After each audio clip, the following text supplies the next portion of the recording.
Welcome to the Orange County Sportsplex as your UNC Tar Heels get set for their final home game of the regular season against the Duke Blue Devils. Chris Lehman alongside John Johnson as we get set for our final broadcast of UNC Hockey this season. And John, it'll be an interesting one today. There's a big basketball game. I don't know if people have heard about it. UNC and Duke playing on the hard court, so it's going to be a little bit of a short bench today. It will be. So because of injuries, because of illness, and because of a big basketball game in town, we're going to see a very short bench for UNC today. 10 skaters. We'll probably see 3 defensemen, 7 forwards. Coach will see how the 3 defensemen works out. He might move somebody back to give us 2 even pairs, but I think he's going to go with 7 and 3 to start. Well, it's going to be a very interesting start to this game. Blue Devils and Tar Heels getting set to take the ice. We'll be back at the Orange County Sportsplex right after this. I'm Mason Regan. I'm a junior on the team this year. Check out our new website, unchockey.com. We have our team schedule, roster. We have a team store set up too, and we're a 501c company, so all donations are tax deductible.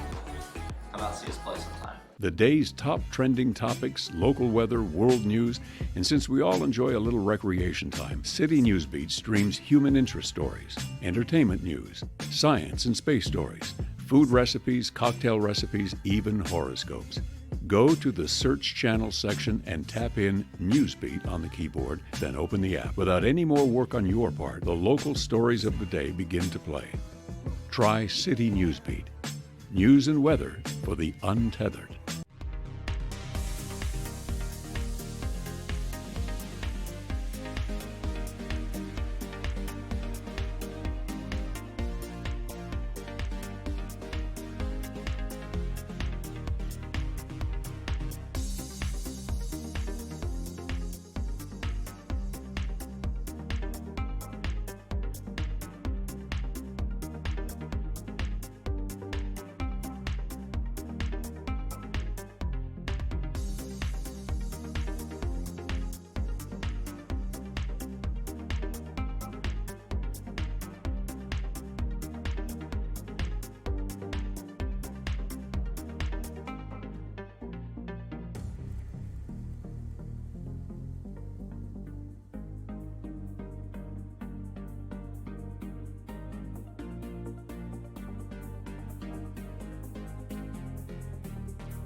From the reserves of Topo Organic Distillery in Chapel Hill, North Carolina, comes 8 Oak Whiskey, aged with the heads already removed on 8 different chars of American and French oak. Topo's 8 Oak Whiskey, in limited reserves at all ABC stores. I'm Mason Regan. I'm a junior on the team this year. Check out our new website, unchockey.com. We have our team schedule, roster. We have a team store set up too, and we're a 501c company, so all donations are tax deductible. Come out and see us play sometime. Tar Heel Newsbeat reports on the local stories in our town. Everything from sushi and BLTs to the makers and volunteers who are investing in making our town a better place to live. You'll find Tar Heel Newsbeat in the streaming channel section of your Roku. News and weather for the untethered.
Mason Regan. I'm a junior on the team this year.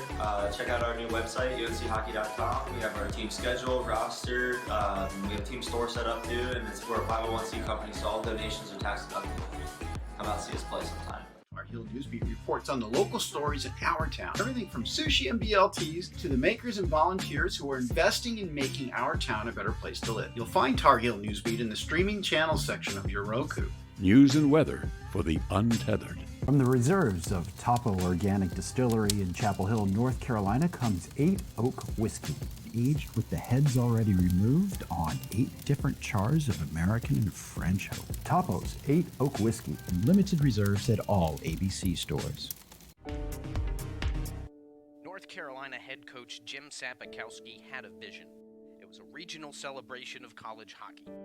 Coach Sapikowski worked to create the Carolina Invitational Hockey Tournament, bringing together teams from around the region that, according to the coach, represented the ACHA Divisions 2 and 3 at its finest. Coach thought it would help put a spotlight on collegiate hockey in a part of the country where the sport was growing but had limited exposure. Coach Sapikowski never got to see the realization of his vision, and the tournament's name was changed to the James Sapikowski Memorial when Coach and his wife Allison passed away in 2005. The team continues to remember Big Jim and hopes to carry on his legacy. Welcome back to the Orange County Sportsplex. We'll start out the broadcast a little bit of a somber mood there as we remember former head coach Jim Sapikowski of the Tar Heels, who started that Carolina Hockey Invitational Tournament back in the early 2000s, and a letter from his daughter to head coach Jeff Volkman earlier this season. He talked about how much he loved this team, how much it became an extension of his family after his younger kids, or his older kids, I should say, left the household and went on to grow up. So it was certainly a very meaningful organization for him, and we want to remember him fondly here at the end of this season. Chris Lehman and John Johnson with you here at the Orange County Sportsplex. You got to look at the Duke bench right now as your Tar Heels get set to take on their crosstown rival for the most part. Not the same town, but it's close enough, less than 10 miles. And these two teams will face off for the third time this season. The last time we covered them, it was a commanding 11-1 lead for them, John. And the bench was a little bit short then, not quite as short as it is tonight, though. You're right. I think what we saw the last game was UNC was clearly the higher skilled team in the matchups this season. UNC definitely has skill in their favor. A faster, higher skilled team from a scoring point of view, passing point of view. Duke will, however, have numbers tonight. So that's going to be a big test for a short-benched UNC team to see how they respond as the game goes on to fatigue and the potential for Duke, if they manage their bench right, to try to wear out our UNC team. There's some other things we want to talk about as well. We'll get a look at the ACCHL standings here in just a moment, but those are important to look at. While the Tar Heels are done with their ACCHL schedule, you got to look there at the standings. There are a couple teams to keep an eye on, and we'll look at the playoff projections here shortly as well. But the teams to keep an eye on: West Virginia, your North Carolina Tar Heels, and the Charlotte 49ers. As the two teams line up at center ice to start this off. Those are the last teams vying for the last couple of spots as you get a look at it there. But the Tar Heels are just right on the edge.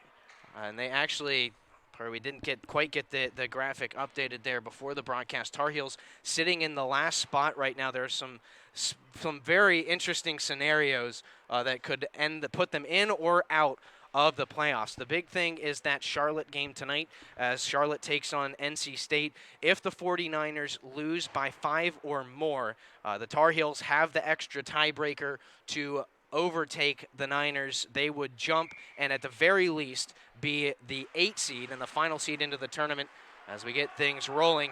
Now, if West Virginia wins, then West Virginia will be in, and then whether the Tar Heels are in or out depends on that Charlotte game. So that's the one to keep an eye on tonight. So in a rarity for UNC fans, we'll be rooting hard for NC State to win by a lot.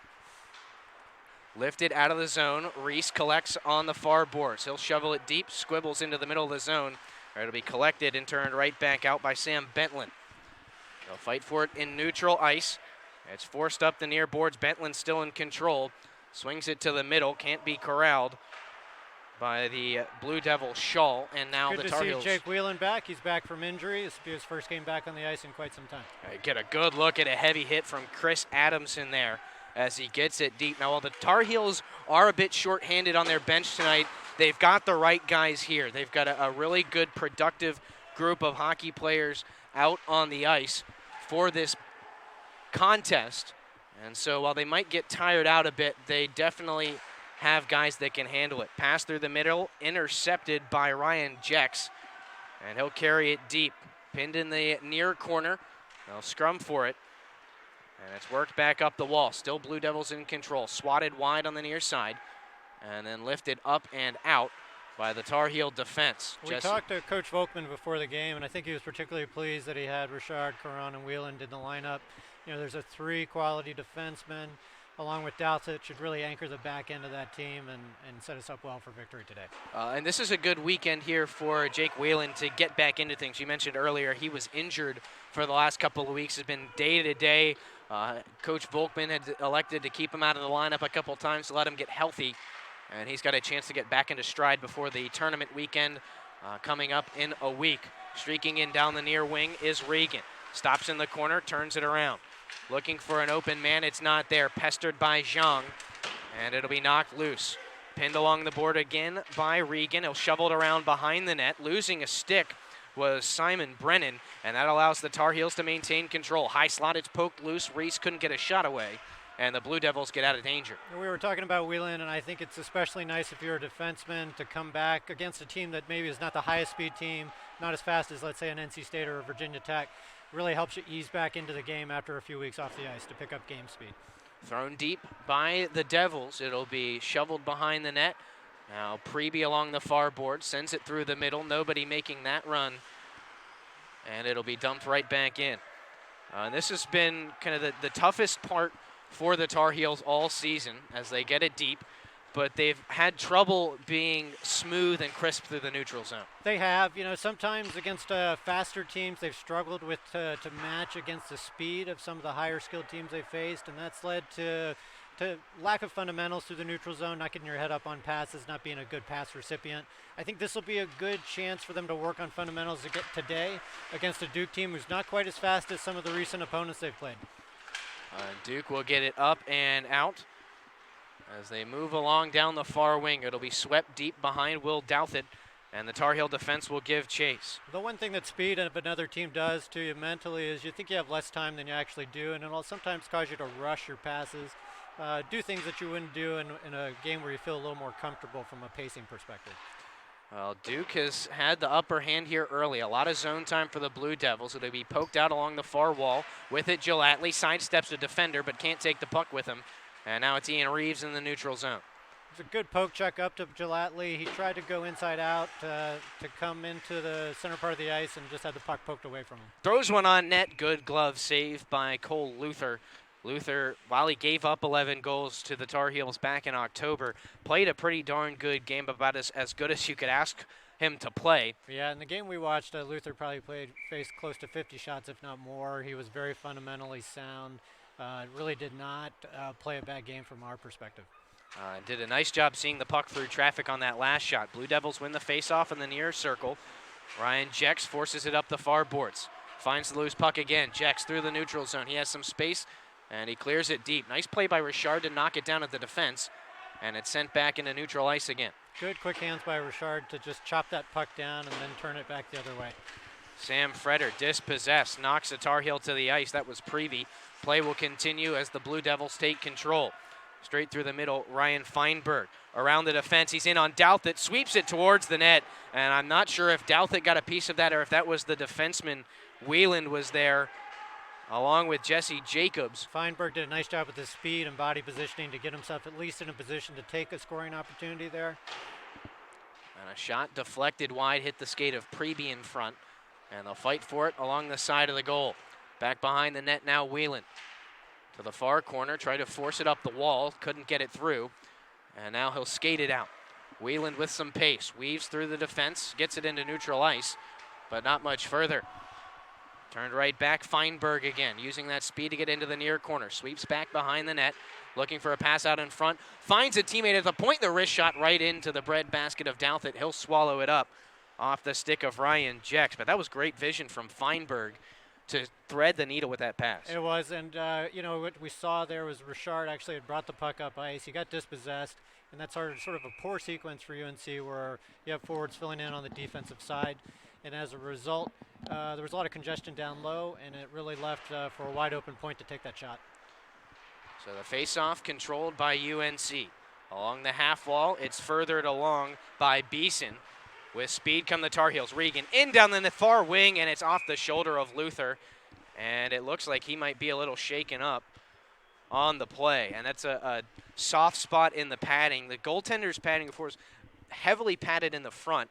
But when you get up to the neck area, right around the chest protector there, sometimes that collarbone can be exposed, and it looked like it shook him up. You'll see some goalies who wear custom-made protectors up around the collarbone and neck area. He doesn't appear to have one on. He also doesn't wear a dangler, so occasionally you can take one up high, and that kind of will stun you, take the wind out of you, and that looks like what might have happened here.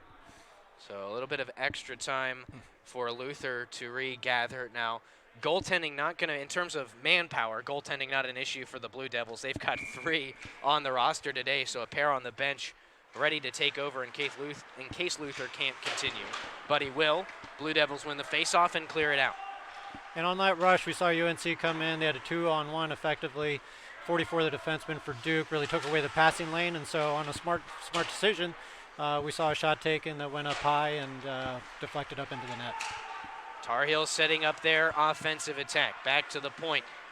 Looking for a shot, Graham Karen. Steps into the far circle. Slides one in on goal, sticked away by Luther. And the Blue Devils get control of the rebound. They'll race out with it.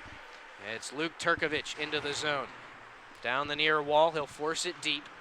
And that's one thing that Duke has done a very good job of here early, John, is getting the puck deep and then getting in and establishing a forecheck. You notice they're playing a little bit of a dump and chase, and I think, if you're not necessarily the fastest team out there, that's a good way, especially to tire out the defensemen for UNC. It forces defensemen to turn, not be able to see the pressure coming at them, and do a little more skating.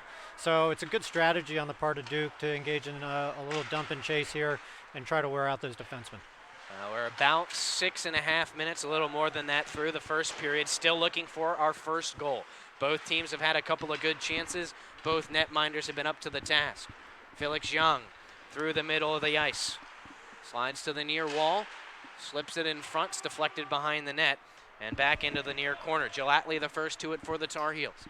Looks to the middle. Throws it rink wide. Taken off the board. Slapped along by Prevey, but couldn't push it past a defender and Simon Brennan. And the Blue Devils will get a change as Brennan sends it deep. Stretch pass finds Gelatley at the red line. Straight down the middle. Stopping at the top of the near circle. Wrist shot, another glove save by Luther. And he'll hold on for a face-off. That was a great breakout pass to Gelatley coming through the middle of the ice. You saw him slow up a little bit, create a little time and space for himself, and get off a nice wrister there that Luther perfectly squared up on and shut down. He's been good with the glove hand. The Heels have gone there a couple times already. He's been up to the task. One by UNC off the draw. Gelatley on the near wall. Throws it on goal. Juicy rebound on the far side. Nobody there to poke it home for UNC. Prevey battling. Has it taken away by Brennan. And is passing the skates of a teammate. Knocked to the ice and a hard hit. We're going to get a penalty coming on UNC. That was a little bit of a dangerous hit as Burke McCaffrey couldn't find the puck in his skates. Yeah, Prevey was just a half second behind. I think McCaffrey had just had the puck, he had released it, and then Prevey pretty much laid him out on a nice hit. Just unfortunately, the puck carrier did not have the puck anymore. So that will be a penalty. Looks like they're signaling 2 minutes for charging on Prevey.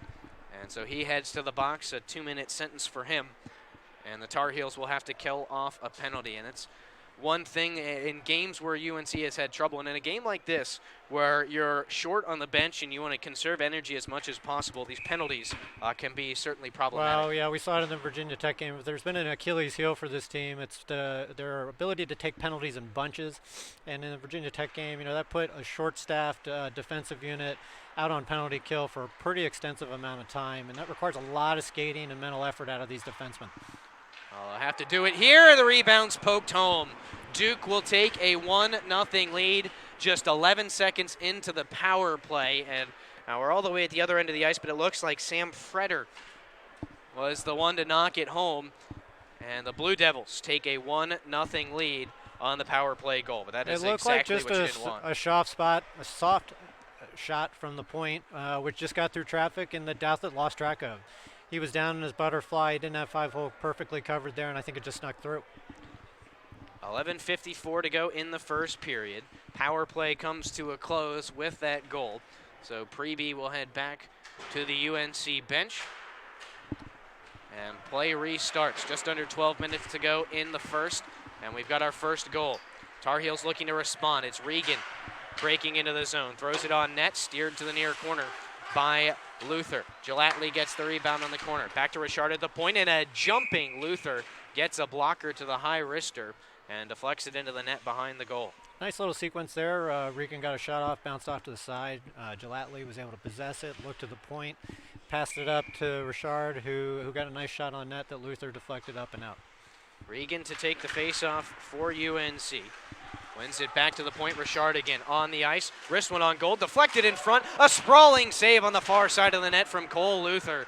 And he comes up big once again. Blue Devils will break it out and look to counter. Another good face-off win that resulted in another shot from Richard, and then an amazing athletic follow-up save by Luther. With speed through neutral ice, it's Gelatley. Steers to the middle, right into the gut. His wrist shot from the near face-off dot. Right into Luther. And I think you can see the difference in speed there. Gelatley's probably the fastest guy on the ice. He was able to come into the zone very quickly, smoothly, takes the wide side, and then circles back in to create that space. Luther, once again, excellent from a technical point of view, squares up on that shot, swallows it, doesn't give up a rebound. And if you're Gelatley there with a short bench, you want to be very judicial about where you use that energy for those kind of plays, and he comes up empty there, unfortunately. Tar Heels control off the draw. Errant pass is out of the zone. That's an excellent point, Chris. You know, when you have this few forwards, you're really going to want to play smart as far as deciding when you're going to rush. Given the amount of energy that was required on a typical rush, you're going to be less inclined to do that when you're out there every other shift, so you really want to make it count. Preby will send the puck in behind the goal. Awkward carom off the boards, and Luther with the active stick pokes it to the far corner. Reeves in on the forecheck along with Preby. They'll lay a couple hits on Felix Young, who steers it up the boards, nobody home. Tar Heels still in control. Wrist shot from the top of the near circle right into the Duke lettering on the jersey of Cole Luther. Well, they're getting some good chances and some decent spots, John, but everything's kind of right into Cole Luther right now. Yeah, I mean, Luther's seeing the puck well. A lot of the shots he's squared up on. You know, some of the, we often say, oh, you put the shot in the goalie's chest. Well, sometimes the goalie's putting his chest in the shot, and so Luther, from a technical point of view, has been very, very sound. Blue Devils win the face-off and clear it out into the neutral zone. At center ice, it's Richard. Over to Gelatley on the far wall. Sends it to the middle, under the skate of Reese, who tracks it down on the near wall. Back to the middle, off the stick of Adamson, who steered it just wide. A slapper from the far point deflected wide as well. Gelatley behind the goal will set up shot. Bank to the near point, wrister from Whelan. Blocker down, tipped out of the air by Gelatley, and he couldn't get it to go. Oh, that was a great chance. Whelan fans on the one-timer on the near side. It really was. Gelatley's really doing a nice job of getting everybody involved in the offense here. Now Richard with a whistler, sticked up into the netting by Cole Luther. That was the best extended sequence for the Tar Heels and a couple of golden opportunities. Yeah, you're seeing some very good puck possession by the Tar Heels on that sequence. Gelatley, especially because of his skills, able to work behind the net, allow the two forwards to come down, create good traffic in front, and then allow both of the defensemen to be opportunistic shooters and recipients of passes from him. 9:45 to go in the first period. A 1-0 lead for Duke. Tar Heels win the faceoff again, but another bad pass at the blue line will force them to retreat. Richard up the near wall. Finds Beeson to the middle, and the slapper from Jesse Jacobs is off a defenseman and wide. Blue Devils take back possession. Backhanded up the boards for Felix Young. He'll stop at his own blue line and look for space. And finally directs it to the far wall where it can be knocked in by Nathan Shaw. Now, we've seen Felix a couple games now. Felix is probably the highest skilled player on the Duke team. So, you know, if they have sort of a go-to scorer, it's him. Regan, the spinning pass to the middle, had nobody with him. 1-on-4 against the Blue Devil defense. and didn't get a great chance there. Zhang, just mentioned, gets it deep. Picked up by Richard behind, or in his own zone. Swings across the ice, back to the near side, Gelatli. Stops on the half wall on the near side. His pass tipped and stolen away. Felix Zhang at center ice will lift it deep. And the Tar Heels will head back behind their own goal as the Blue Devils change. You know, from our perspective, I think other than the score, you know, we like what we're seeing from UNC. About 12 shots so far, getting good, consistent time in the zone, and some good quality scoring opportunities. And another one there, tipped just wide on the centering pass. But everything's close, but not quite right now for the Tar Heels. Just need to keep it up, and eventually something will find its way through. A solid goaltender in Cole Luther, and another penalty coming. It's going to be a holding call. Another one on UNC, and this is not what you want to see if you're head coach Jeff Volkman. Your team, after giving up that power play goal, was able to turn things around and turn the momentum in their favor, and now Graham Karen heads to the box. Yeah, so not only do you have another penalty, but it's against one of your defensemen. So, you know, coach running 3 is down to 2. He's probably going to have to substitute one of his centers in to play the back part of a pairing to the extent he has some fatigue here as the penalty kill goes on. Especially challenging penalty when you're short bench like this with so many forwards and so little defensemen. Just under 8 minutes to go in the first. Tar Heels sweep it out. Ben Reese will come down to pressure Luther. Swatted up the far wall. It'll be collected around the red line. And if you're Duke, this is about as good a start as you could have hoped for. You know, you've been outshot, but you're able to capitalize on your first power play. And against a team that's probably a little faster, a little higher skill, you know, you're ahead, and you've got the power play on your side here. Ryan Feinberg squashed into the boards as he sends a back pass to the point, gets it back in the far corner. All right, the Tar Heels shovel it up the boards. They'll battle and finally swat it out. Big clearance about halfway through the penalty. Good clearance. We see the shift change. New pair of defenders come on. Good hustle by Regan to create some extra pressure down low. Slowly, the Devils get it out. That'll be gloved down by Jex in neutral ice. He'll retreat and find a teammate in Simon Brennan. Back for Matt Finch. To the point, it'll be shoveled deep by Ryan Jex. Behind the goal, collected by the Tar Heel penalty kill. It's Gelatli. He's got space to pick up speed around a couple defenders. Down the far wing, and he has nobody in front. The pass denied anyhow, but it's still Gelatli in control. And a smart play. Smart play by Gelatli. Gets it in deep. Looked to make a pass to the center. There wasn't really anybody there, and now he's just killing more time by passing it on down the ice to his team. Just 15 seconds left on the man advantage for Duke. It took him 11 seconds to score on the first one, but a much better penalty kill and now a whistle. And it looks like, I believe we're going to get the only thing I could think here with the way the whistle blew is that we have a too many men on the ice penalty. That's all I can think of, Chris, is, you know, for it to blow like that after Duke takes possession of the puck with no obvious hits or anything, is that there's some sort of bench minor. So this will be a 5-on-3 for 7 seconds.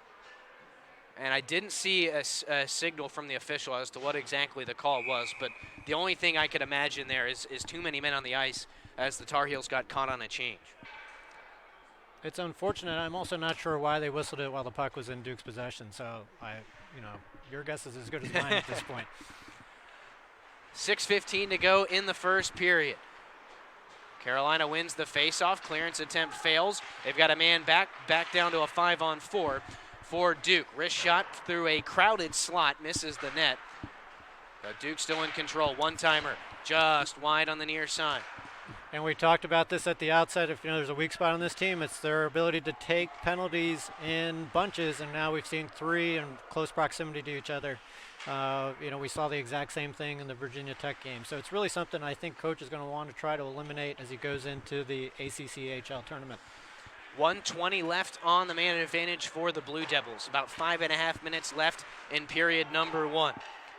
Sent deep by Luke Turkovich. He was the one actually from the point who scored that first and only goal of the game so far. They'll battle in the near corner. Felix Zhang coming away with possession for Duke.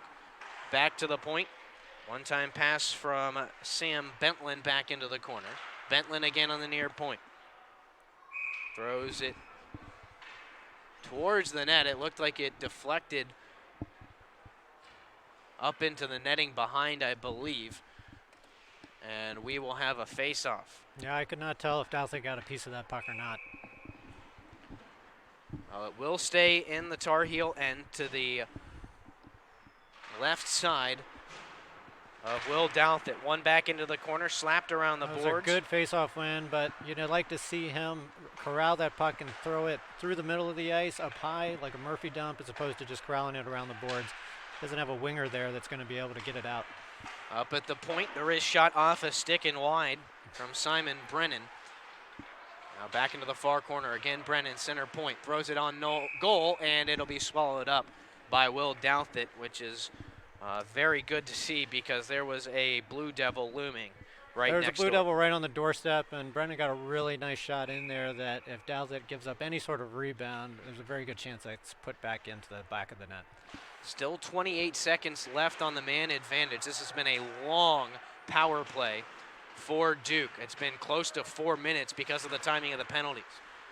On the far wall, Blue Devils in control. Bentland slid to the far side. In the corner, it'll be collected by Matt Finch. Backhanded to the far point. And again, back to Finch. He'll quarterback here on the power play. Stepping in and wrists one right into the chest protector of Douthit. And he'll hold on for another face-off. Just about done with the power play. 2 seconds left before Matt Gellatley comes out. Nice little walk-in by Bentland, getting a good wrister. Douthit squared up on it nicely, kept any rebound from taking place there. But if you're Duke, you have to be happy here. You're controlling tempo through the power play itself. And, when you're on a power play, you ideally are doing less skating than the defenders. The defenders are working in a box. They're trying to come out and challenge you. They have to skate in that tight box as you have the luxury of just passing the puck around for the most part with smaller movements in that space. So another good way for Duke to tire out these Tar Heels as the game goes on. That last clearance off the face-off inside of the Tar Heel end was off the defenseman and into the bench of the Tar Heels. That's why the face-off came out. Big slap shot from Gellatley, knocked away by Luther on the near wing. Looking to stuff it home. Gellatley can't find a way to get it in. And the Tar Heels will set up the attack. Near corner, Adamson looking to the center. He finds Jacobs. Backhanded into the corner for Gellatley. Dispossessed by Zhang. And he'll work it around to the far corner. Yeah, Gellatley took advantage of a mistake by the Duke defenseman. The puck had got past him, was able to come in, get a good shot. Got his rebound from behind the net. Looked like he tried a little wraparound attempt, which Luther stuffed. And, resulted in a nice scoring opportunity for UNC. A collision along the near wall. A couple players slow to get up. And play will continue as the Tar Heels look to break it out. Graham Karen up to the Blue Devil blue line for Gellatley. He has it poked away and a chance to move back in transition for Duke. Quickly denied at the defense. A nice job stepping up for the Tar Heels. Stepping up at the blue line. Active stick. Took that puck right off the Blue Devil player stick. Clearing pass intercepted at the red line. That was Ian Reeves. Handed off for Preby on the near wall. He'll cycle behind the net with the puck. Good drop pass by Reeves there to realize, who was available as a recipient of the pass. And now we're seeing a good cycle where the defensemen are able to set up. And Karen throws one towards the net. Gets trapped in traffic. He finds it back on the far point, sends it into the corner, and it'll be slapped right back up and out by Luke Turkovich. Tar Heels clear it in one more time. Reese on the forecheck. Slapped up the near wall and banked out by Sam Bentland. And these two teams playing a little game of ping pong right now. Reese straight into the zone. Cuts to the near wall. Back behind the net, he's got Preby. Looks out in front, a nice job by Turkovich to get the leg down and deny that pass. Good patience behind the net there by Preby, looking for Regan, I should say, sneaking in through the high slot there. Preby just got leveled. A nice clean hit from Nathan Shaw. Puck stays in, though. Shaw delivered a really nice hit there. Really took the puck carrier off of his feet. Preby again, pestered by Bentland. Loses control, and the Blue Devils can break it out. With speed straight through the middle of the ice. Around Whelan. Shot on goal goes just wide as Douthit was able to keep a good angle. And UNC... Excellent move to come across, really get Whelan turned around there and result in a decent scoring chance for Duke. Under a minute and a half to go in the first. Still a 1-0 lead for the Blue Devils. Richard centering pass off a skate, and again, Duke will clear it out. And now we're going to get a stoppage as that puck was cleared back in. It hit the glass and then the back of the head of a linesman. And he'll check to make sure everything feels all right, and I think play will continue, but there are some hazards to the job if you're a hockey official. There sure are. He's still rubbing his head there. They have a full complement today of 4 officials on the ice. And so they would be able to, I believe, if they were to lose a linesman, although he gives the thumbs up, so I think we're going to be all right to continue. But one of the referees would then serve as one of the linesmen. That's correct. So 1:10 left in the first period. Neutral zone face-off just outside of the Duke zone. It'll be Felix Zhang against Chris Adamson of the Tar Heels. So as we get towards the end of the period, you know, UNC's outshot Duke 15-7, so pretty much doubled up on shots with them. I think the one thing we would like to see is maybe just a little more patience as they come into the zone. They're shooting pretty quickly once they're in the zone, and I think in part just to slow the pace down, give your defensemen time to catch up and really contribute. Maybe go wide, come behind the net, allow your defensemen to set up and get them involved in the offensive attack. And now it looks like they were having an issue with the clock. I was wondering why the officials were still over at the scorer's table. But now they're still ticking down time off the clock. Down to 1 minute. So they wanted to run a little extra time off that didn't go as play was going on. Clearance pass, stolen at the blue line. Wrist shot handled by Luther. Can't control the rebound, but he gets a piece of it as Adamson thought he had an open net to shoot at. Centered in front. Luther denies the pass, and he'll jump on the rebound. But there are a couple of more good chances for the Tar Heels as they stepped in. Rare times we've seen Luther not play a puck cleanly. He was able to get his glove on it, bounced off of him, and then kicked back out. But he really made a nice sprawling effort to basically take the second chance opportunity away. 43 seconds left as we resume. Face-off won by Zhang, swept around behind the net by Ryan Jex for a teammate in Ryan Feinberg. They're able to clear the zone, not very far. Graham Karen trying to stick handle out of pressure, loses the puck, but there to sweep it deep is Jesse Jacobs. 25 seconds to go in the period. Ian Reeves along the far wall takes control for UNC. Quickly dispossessed, Feinberg in possession for the Duke Blue Devils. He'll weave through the neutral zone. And his slap shot from the point is blocked at the defense, back behind the net. UNC collects up the far wall. They'll battle for it there, and that should run out the rest of this first quarter clock. There goes the horn. The difference right now, a power play goal for the Blue Devils that came in the first half of the period. UNC has carried a lot of the play, but they trail 1-0. We'll be back at the break here at Orange County Sportsplex.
Mason Regan. I'm a junior on the team this year. Check out our new website, UNCHockey.com. We have our team schedule, roster. We have a team store set up too, and we're a 501c company, so all donations are tax deductible. Come out and see us play sometime. The day's top trending topics, local weather, world news, and since we all enjoy a little recreation time, City Newsbeat streams human interest stories, entertainment news, science and space stories, food recipes, cocktail recipes, even horoscopes. Go to the search channel section and tap in Newsbeat on the keyboard, then open the app. Without any more work on your part, the local stories of the day begin to play. Try City Newsbeat. News and weather for the untethered.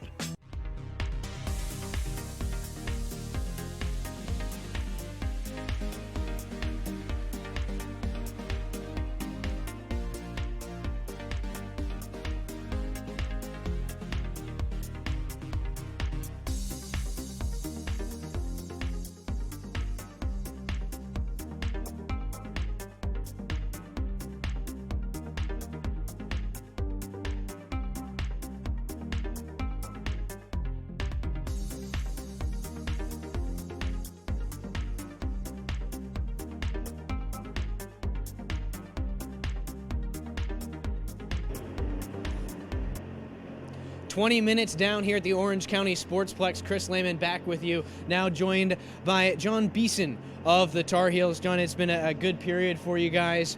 Not what you wanted on the scoreboard. That penalty kill has been out there a lot. So what have you seen from the penalty kill, and what do you guys adjustments you want to make with that going into the second? Yeah, with the first goal, I mean, it was just a tough face-off loss. Went right up. There's some communication. We have the two top forwards who need to go and pressure the guy on the boards, and there it was just a little fumble on who's going to do that, which resulted in a goal. But other than that, the second penalty kill went pretty smoothly, and I think that gave us some good momentum considering that we don't have a lot of players. But I mean, for the most part, that first goal kind of a fluke, but I think we've got it under control.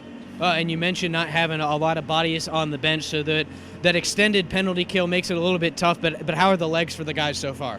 The legs are fine. You know, it's just the next man up mentality kind of, and I think we're all having honestly a pretty good time with it. We're getting to play with guys that we don't normally get to play with, so you know it's a different environment out there, which makes it honestly really enjoyable to play in. You also talked a little bit about there how that penalty kill, the long one, gave you guys a little bit of momentum and kind of pushed you into the second half of the period where you controlled the play and kept it down in your offensive zone a lot.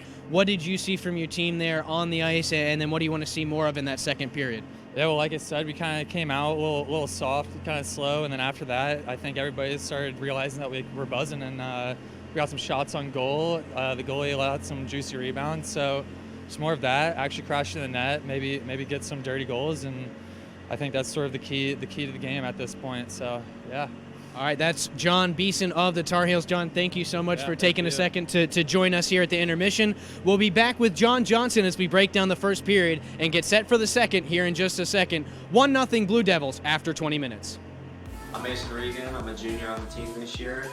Check out our new website, UNCHockey.com. We have our team schedule, roster. We have a team store set up too, and we're a 501c company, so all donations are tax deductible.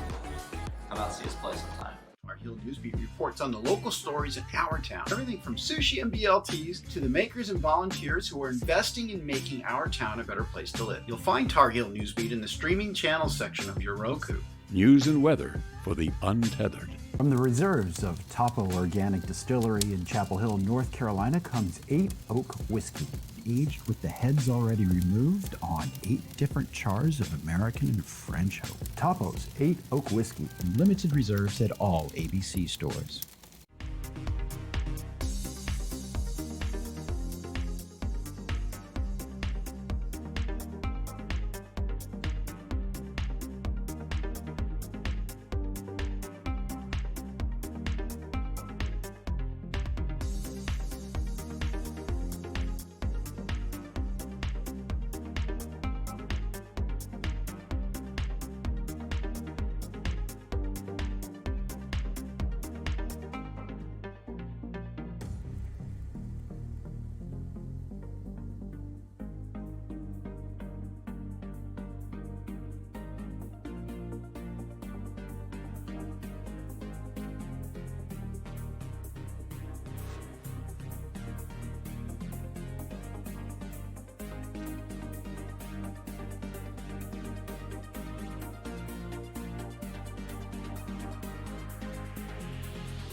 Chris Lehman and John Johnson back with you at the Orange County Sportsplex. A 1-0 lead for the Duke Blue Devils over your UNC Tar Heels after one period. John, we just heard from Beeson of the Tar Heels. Had plenty to say, certainly upbeat, because this team looked good by the end of the period. Yeah, you like the attitude, obviously. With the short bench, they've dominated the shot total, about 17-7. They've had some high-quality scoring opportunities. We talked about how excellent Luther is as a goalie. I think the one thing maybe they could work on for this period coming in is just a little more patience in the zone. And so instead of taking shots that allow Luther to square up and potentially swallow that rebound, when you have a goalie who's hot like that and seeing the puck well, come into the zone, go wide, maybe establish a little bit behind the net. We saw Gelatley do that once or twice and allow the defenseman come in, and suddenly you have 5 people contributing that offense, and you can get some good puck movement. If you get some low shots by the defenseman to potentially kick out, you've got some easy tap-in goals.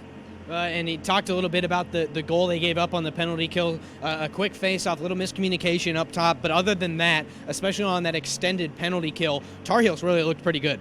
They did, so they did a nice job on the penalty kill. It's a two-way street. I think Duke's happy to be where they are, to be up 1-0, and have had so much time on the power play. If you're UNC, you'd like to eliminate what we call the sequence of penalties. They have the tendency to take penalties in bunches, and so if we can get rid of that for the rest of the game. 2 of those penalties were really sort of just poor discipline penalties, a mistimed check and then a bench minor for too many men on the ice. So if we can eliminate that, this game should really start to go in UNC's favor. And it certainly seems to be going that way now. They got the majority of the chances overall in the period, but also very close to the end. They were the better team. What do you expect to see out of them in the second 20 minutes? So I expect to see more of the same. Ideally, we don't want to see any more penalties. We like the transition game that they've been playing through the neutral zone. They've been entering the zone well. As we said, the one thing they could do is be just a little more patient in the zone. And the only reason I say that is just to increase what I would call the scoring potential of some of your shots. We've seen Gelatley take a lot of what I call one-on-one shots, and some of the others. And Luther's seeing the puck so well now; he squares up really well on the puck. That you really want to create shots that are either low, that are going to bounce off his pads, or where you force him to move laterally and potentially can pick your corners. All right, well, the Zamboni finishing up here at the Orange County Sportsplex. The Blue Devils and your Tar Heels will be hitting the ice again here in just a few minutes. We'll be right back with the second period here at the Orange County Sportsplex.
Welcome back to the Orange County Sportsplex. A fresh 20 minutes up on the clock for the second period, and your Tar Heels trailing the Duke Blue Devils 1-0 after one.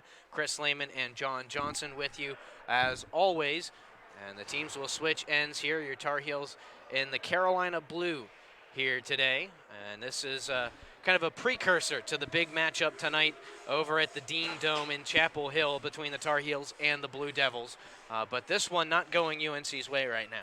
No, and I think, if you want to look on the bright side, we've dictated tempo for a lot of the game. Shot totals in our favor. Really, the only difference is, we gave up too many penalties, and you can only put your special teams out so much before they're going to get scored on. It's impossible to play a perfect penalty kill at any level for extended periods of time. That man advantage will eventually catch up to you and make you pay. We've got a quick whistle right out of the gate here. And we'll see. It was a whistle from the official in the near corner. Net might be off the mooring down there. And that looks like what they're adjusting now. So just a quick stoppage as the net came off. We did have the referees come over at intermission. Referee Holden Rogers is celebrating his 16th birthday. So the youngest member of the team out there. That's a tough task to have to deal with the college guys out there. Absolutely. As a 16-year-old. Duke out of the break, off the face-off. Drop pass into the slot. Wrist shot off the pad or the shin of Richard, who seems a tad slow after that, but he'll... Yeah, I think that caught Richard in the side. You don't have a lot of padding on the side of your shin guard. There's no hard protection there. It's just a soft protection that wraps around the calf. Yeah, that's exactly where he was looking on his left leg. But he'll stay out there. Swings one on goal. Does Richard the rebound? They score. Tar Heels took a while, but 43 seconds into the second, and we're tied up at 1. And that's exactly what we were talking about. That low shot from Richard hit the goalie, bounced out, kicked out to the left, and was able to be put right back in on a rebound goal. And we talked about that intermission, like a way to beat Luther, seeing the puck well, is to take shots that he can't field with his glove or square up on with his body and smother. And that's what we saw there, kicked out, and I think it might have been Adamson who got the goal. And it's certainly who it looked like from here. Adamson evens up the score, and a great start here in the first minute of the second period for UNC. They'll try to keep the pressure on as it's dumped deep. Collected by Ryan Jex behind the net. He's possessed and they score. That took about 21 seconds for the Tar Heels to take the lead. This one looks like is Jesse Jacobs finishing it off, and the Tar Heels have jumped all over Duke here. Well, couldn't ask for a better start for UNC. It looks like there was a turnover right behind the net. Pass up to Jesse Jacobs, who was right there in the high slot. He was able to pick the corner, the left corner, and send that one in. Really, Luther had no chance to make a save there. So they go back to center ice. The draw. One back into their defensive zone by UNC. Wayland tracks it down behind the net. He'll work it out himself. Sends a pass straight up the middle. Nobody there to receive it. And the Duke defense knocks it back deep. Richard rink wide for Beeson. Swept up the boards for Regan. So if you're UNC, you're going to, you can take a little sigh of relief, play just a little more relaxed here, because now, in addition to dominating the stats, you're dominating the score. They get another shot there. This time, Luther able to control the rebound and hold for a face-off. But the energy level here, this one thing that, even though it's good and you like to see it, might be a bit of a concern this early in the game to see that much energy being expended at this point. But if it's working, you certainly can't argue too much about it. Absolutely. I think from their perspective, you don't really notice fatigue at all when you're scoring. So as long as they can keep that up and consistently put pucks in net, they're not going to be bothered one bit. It's when you play a first period like they did and take 17 shots that you start to notice a little more, maybe starts getting in your head just a little bit more. Weaving through traffic, Richard on the near wing. Wrist one wide, collected in the far corner by Adamson. First goal scorer of the game that's Gelatley, who has control. And Gelatley has been a huge impact player, even though he hasn't figured in on the score sheet yet. Still has possession. Centers for Reese. Left back for Karen. His wrist shot knocked down and swept out, but kept in at the point by Adamson. Knocked back behind the net. They'll chase it down in the near corner. And knocked out by Luke Turkovich. Nobody there. This one's going to go all the way down for an icing call. And another nice sequence there, and this is getting back to what you and I talked about, really getting the offense set up and allowing your defensemen to contribute to the play. So we saw Karen take a nice shot there, and your defensemen aren't necessarily there to score. They're really just to put the puck in scoring position through the ability to get rebounds off of Luther that kick it back out into scoring places where your forwards can take advantage of. Blue Devils control after the faceoff. Felix Zhang goes across the ice for Bentland. D-to-D with his partner, and it'll be knocked deep. It hit a body on the way through the neutral zone, so no icing call as Graham Karen tracks it down for UNC. Knocked back behind for Reeves, our first intermission guest, and now Jesse Jacobs will sweep it all the way down, and he stands right in front of us. He knew as soon as he let go of that it was an icing call. Jesse's shaking his head because, you know, he just rushed that. He didn't get his head up. He threw it up the boards, assuming that somebody would be there. And, you know, when in fact, if he got his head up, you know, he's playing wing, he probably didn't realize that the other winger's not there. Reeves to take the face-off for the Tar Heels. Wins it to the near wall for Wayland, and he elevates it out of danger. Tracked down by Jesse Jacobs as he breaks into the zone. Throws it on net, and they score. Right.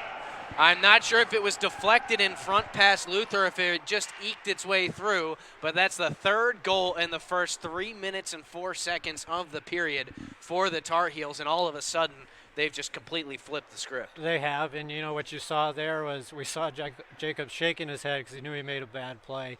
Coming straight off that face-off, he really out-hustles the Duke defenseman for the puck. It was like he was shot out of a rocket. Sometimes you get that. You want to make up for a bad play that you know that you've created. He was able to get that shot in. I didn't really see if anybody from his team touched it, so we're going to credit him with the goal. That would be his second goal of the evening. So Jacobs with the big one there, and plays like that are the reason that head coach Jeff Volkman gave him an A as an alternate captain, despite the fact that he's pretty new to this team. But he shows some veteran leadership there. Duke in control in their own end. He is, and if you were to look at the stat sheet, he dominates the team from a assist point of view, so you know he's good at moving puck and setting up his teammates, so it's nice to see him get on the score sheet as well. Yeah, Jacobs second on the team in assists coming into tonight with 15. Either picked up a goal or his 16th assist on that last one netted by the Tar Heels. Just about 4 minutes gone in this second period. A quick 3 goals for UNC has given them a 2-goal lead.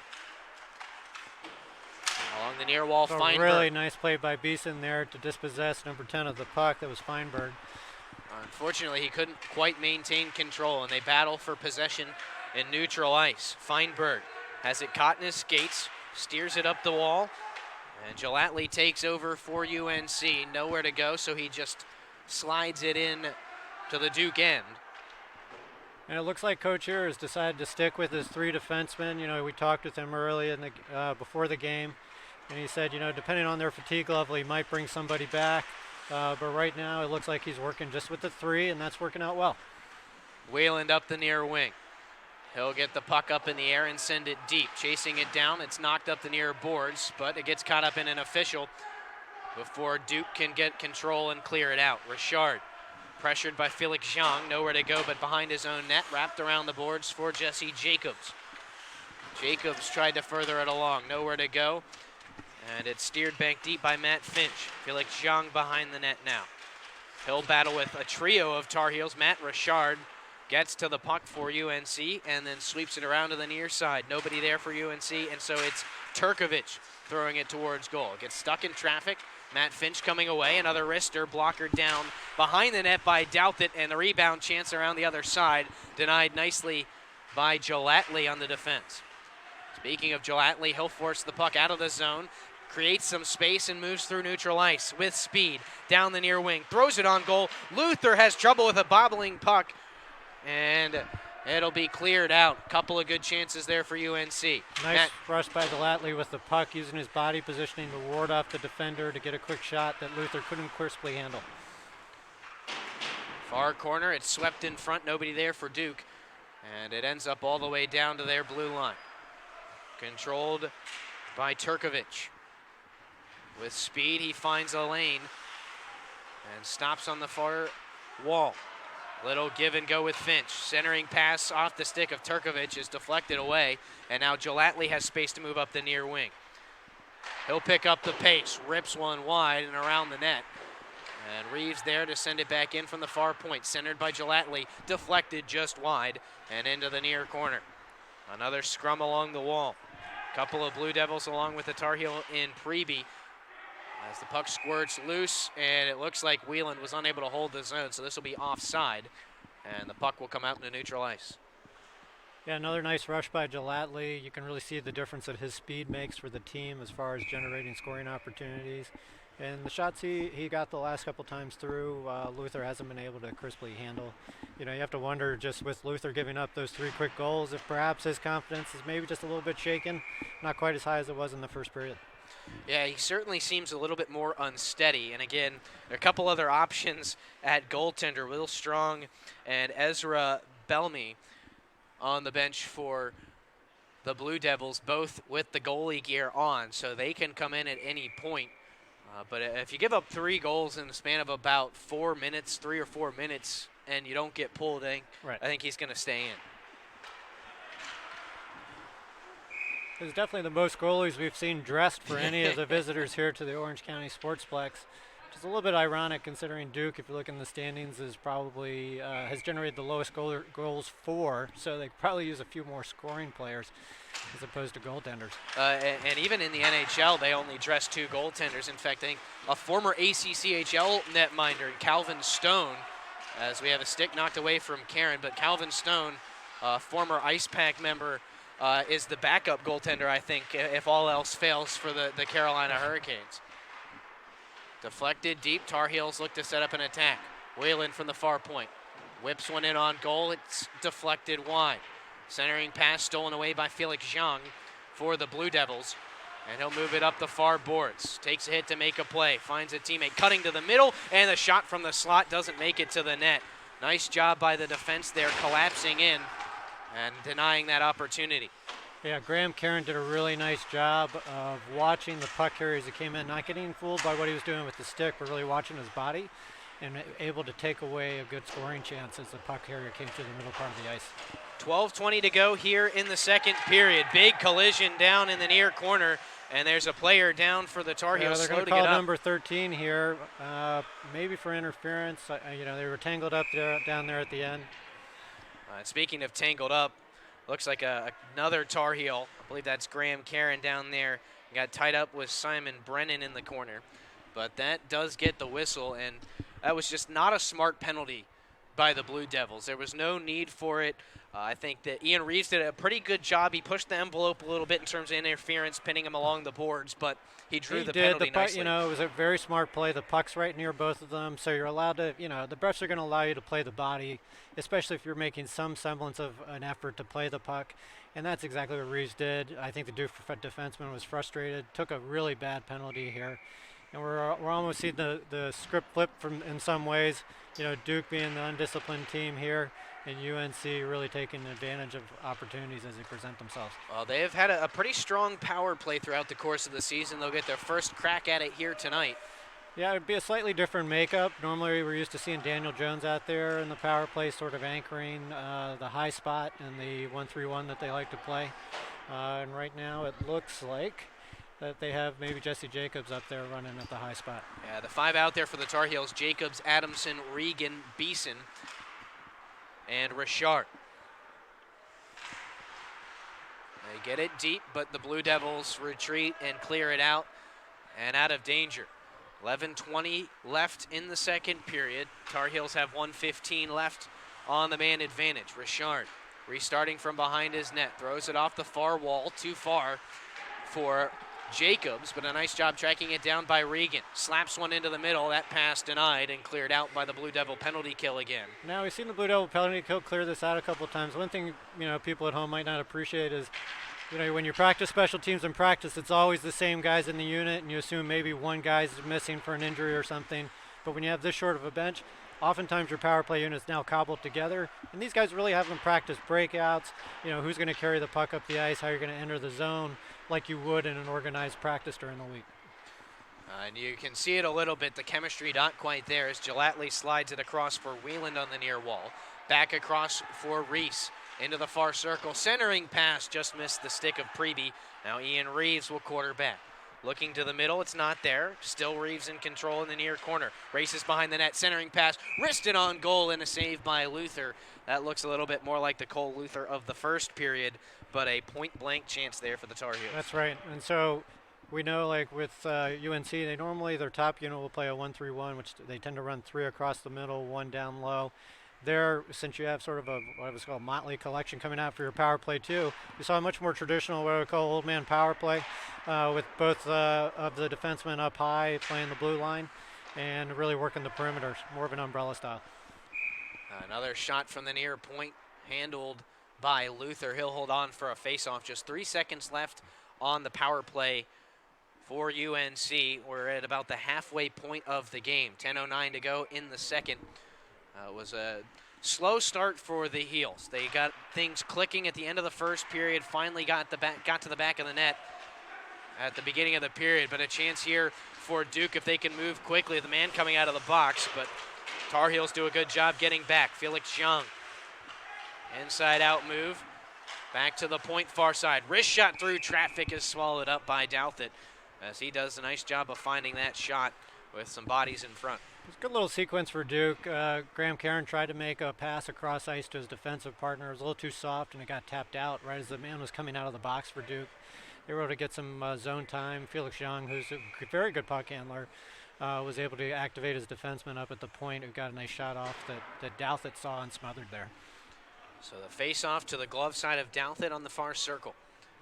It'll be Regan to take it for the Heels, and what a goal! Oh my goodness. That couldn't have happened any faster. It was one forward and sniping the top right corner. That was a heck of a shot. That is. I mean, you know, that's the type of stuff that shows up on ESPN. He won that face-off forward and instantly was able to snipe a shot top shelf that was really faster than Douthit could react. So a 3-2 hockey game now. That was a big goal for Duke, because everything had been swinging in the favor of the Tar Heels this period. Now you see a little extra jump from the Blue Devils. Richard steps through traffic. He's got some space in the neutral zone. To the far wall, Reese tees one up. It's deflected wide and then swept right back out. That's a really opportunistic goal, and it's one of those goals, if you're UNC, you're at the bench, everybody's kind of wondering what just happened, how that happened, because it happened so fast.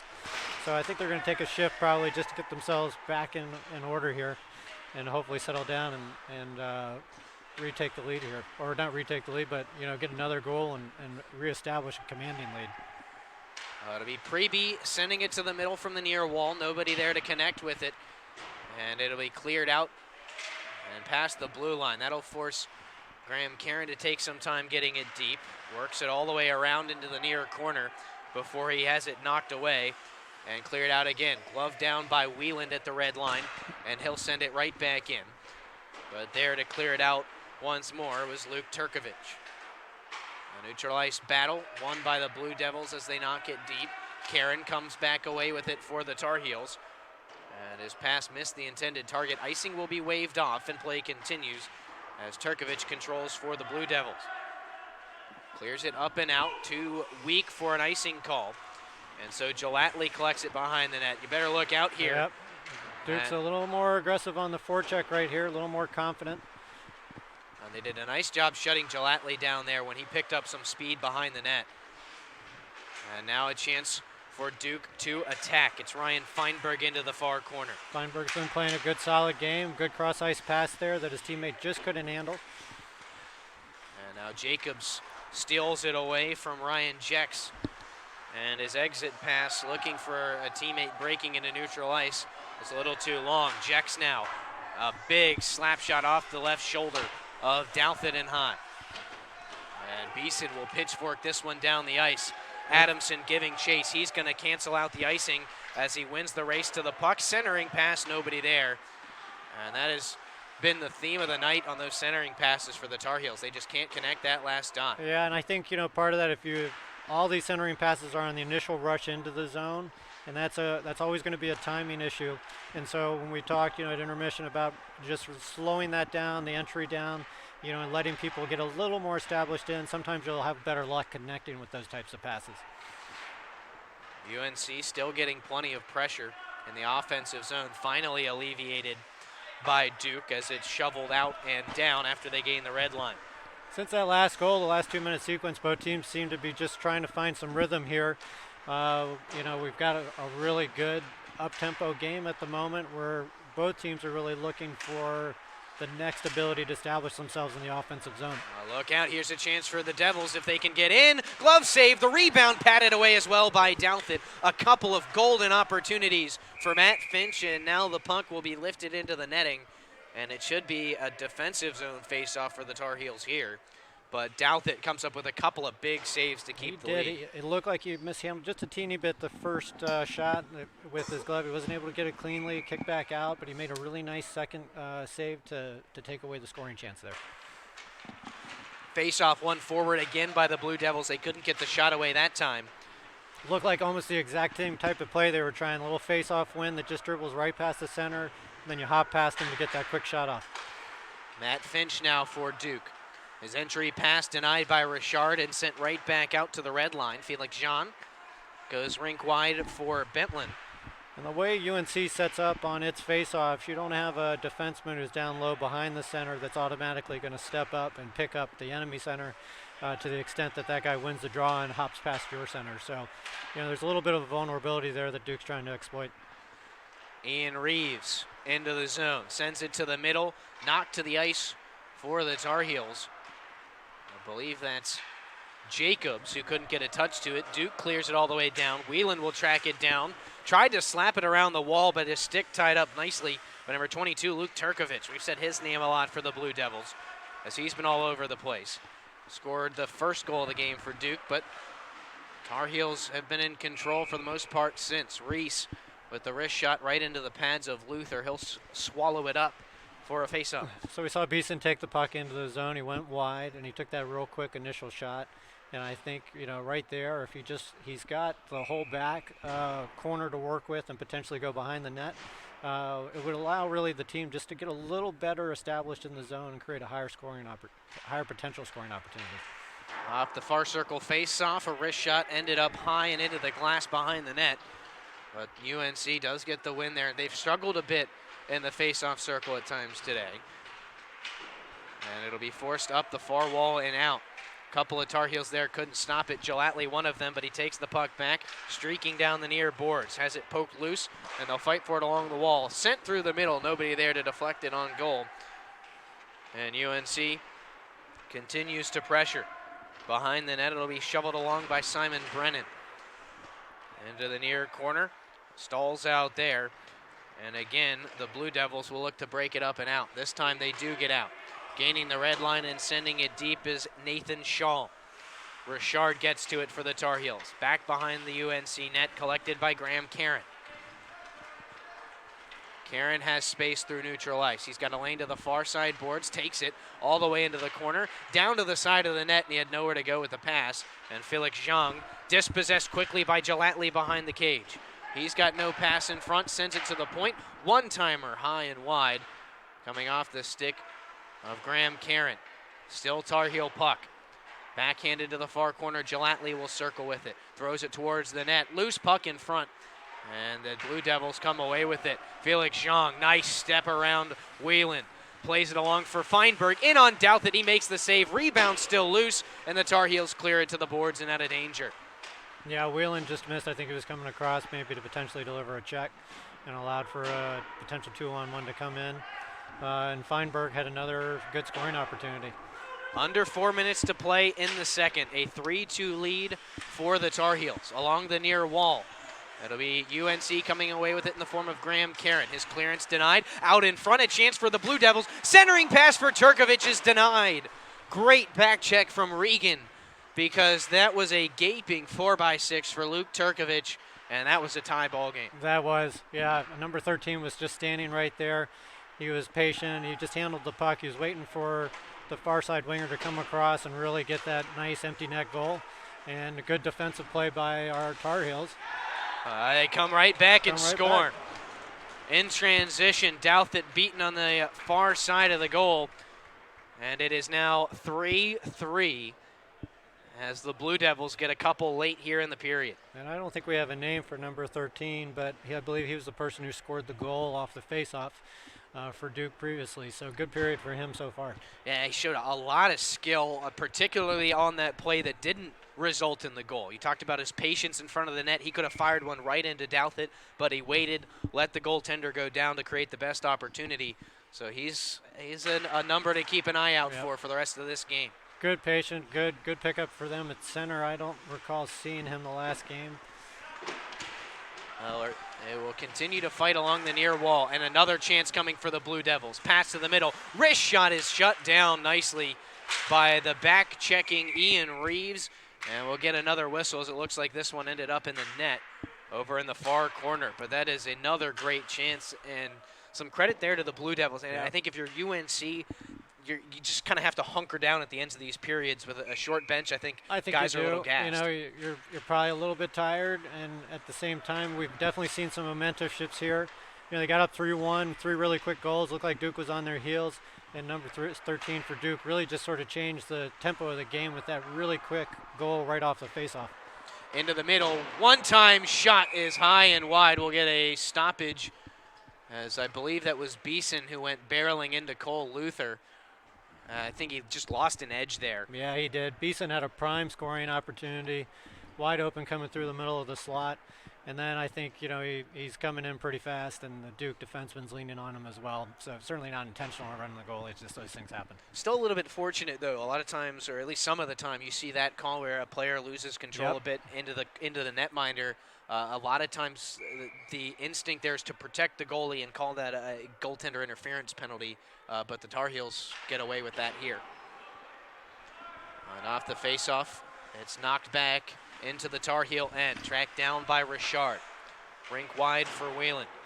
Banked up the boards, Reese deflects it back to Richard. A chance, maybe a 2-on-1 if they move quickly. To the near wall for Gelatley. He'll fire one wide. Reese tracks it down on the far side.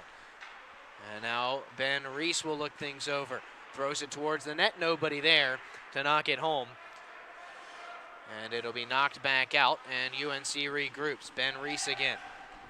Backhanded into the far corner. Whalen there waiting for it for UNC. Just 1:50 left in period number 2. A very early surge in this period from the Tar Heels has been a huge boost, but the Blue Devils have had the better play here in the last couple minutes. Yeah, the Blue Devils are really attacking hard, been very aggressive on their forecheck as well. And they've gotten vertical here. Awkward entry to the zone. They thought they might be offside. UNC takes advantage. Reese with the steal. He'll move back in. Down the far wing. Button hooks over along the hashes. And a centering pass is denied and taken away by Felix Young. Duke tried to get a little too fancy with their entry into the zone. A little drop pass with not enough space that UNC capitalized, taking it the other way. Here comes Duke again. Centering pass off the skate of Richard. And into the near corner, swept around the boards, slapped to the middle. Nobody gets a good tip to it for Duke, or they could have taken the lead. Big hit by Preby in the near corner. Really good check by Preby there in the corner. Under a minute to go, 45 seconds in this second period. Misplay there from Karen, and we're going to get a penalty on the Tar Heels. This will go against Adamson. Yeah, it looked like Adamson caught the Duke player from behind, planted him on his face. Yeah, he came in behind Nathan Shaw. I think it was a little awkward. I think Adamson's argument is going to be that Shaw turned last second and he couldn't avoid the contact. But his protests are not going to be successful. 2-minute penalty, and now 40 seconds of 5-on-4 hockey for Duke before the end of the period. Unfortunately, as every hockey player knows, even the best arguers never get that penalty changed. So all you can hope for is that potentially they give it to you next time in the third period. So the Heels will send out Regan, Wieland, Reese, and Karen on the penalty kill. Face-off won by Duke, and it'll be controlled by Simon Brennan. To the middle point, Slapper blocked off a skate, and now back again for Brennan. Along the near wall, it's swept out by Wieland with 25 seconds to go in the period. Moved forward, Pass intended for Sam Bentland is slapped right back out. Good clear by Karen there. And UNC just has to weather 15 more seconds before they get a breather at the end of the period. Moving with speed, the Blue Devils straight down the middle, and a nice poke check.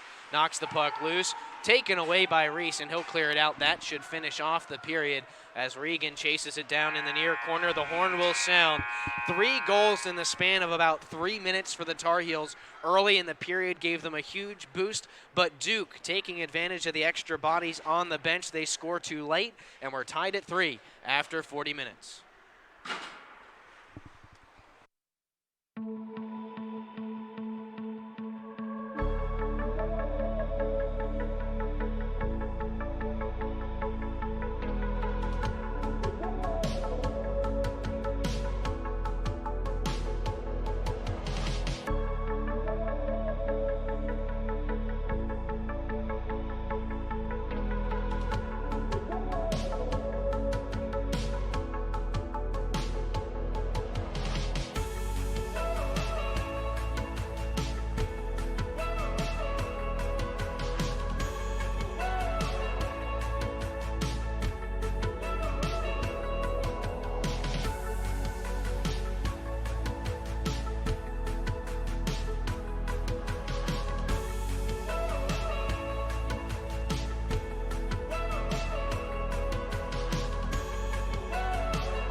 I'm Mason Regan. I'm a junior on the team this year.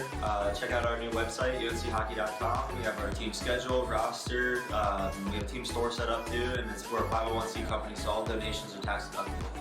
Come out and see us play sometime. The day's top trending topics, local weather, world news, and since we all enjoy a little recreation time, City Newsbeat streams human interest stories, entertainment news, science and space stories, food recipes, cocktail recipes, even horoscopes. Go to the search channel section and tap in Newsbeat on the keyboard, then open the app. Without any more work on your part, the local stories of the day begin to play.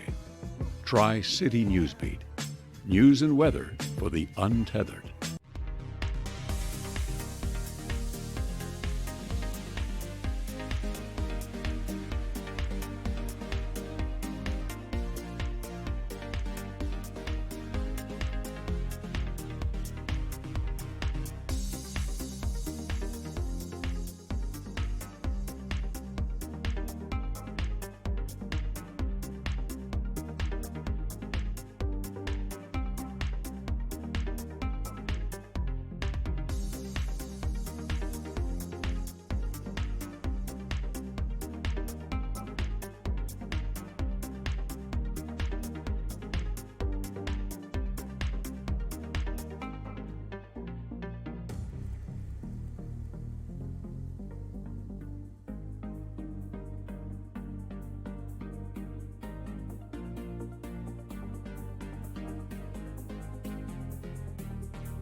From the reserves of Topo Organic Distillery in Chapel Hill, North Carolina, comes 8 Oak Whiskey, aged with the heads already removed on 8 different chars of American and French oak. Topo's 8 Oak Whiskey, limited reserves at all ABC stores.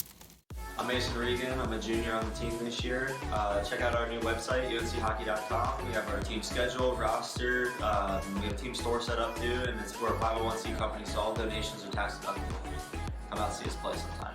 Tar Heel Newsbeat reports on the local stories in our town. Everything from sushi and BLTs to the makers and volunteers who are investing in making our town a better place to live. You'll find Tar Heel Newsbeat in the streaming channels section of your Roku. News and weather for the untethered.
Two periods down, one to go here at the Orange County Sportsplex. Chris Lehman and John Johnson back with you at the second intermission. And John, a great start to the period for the Tar Heels. Jumped out, scored 3 goals in the first 4 minutes and change, and took a 3-1 lead. So a great start to the period. A little bit slow at the end as they let the Blue Devils even it up, though. Yeah, so we talked in between the first intermission about allowing the defensemen to get more involved in the offensive play.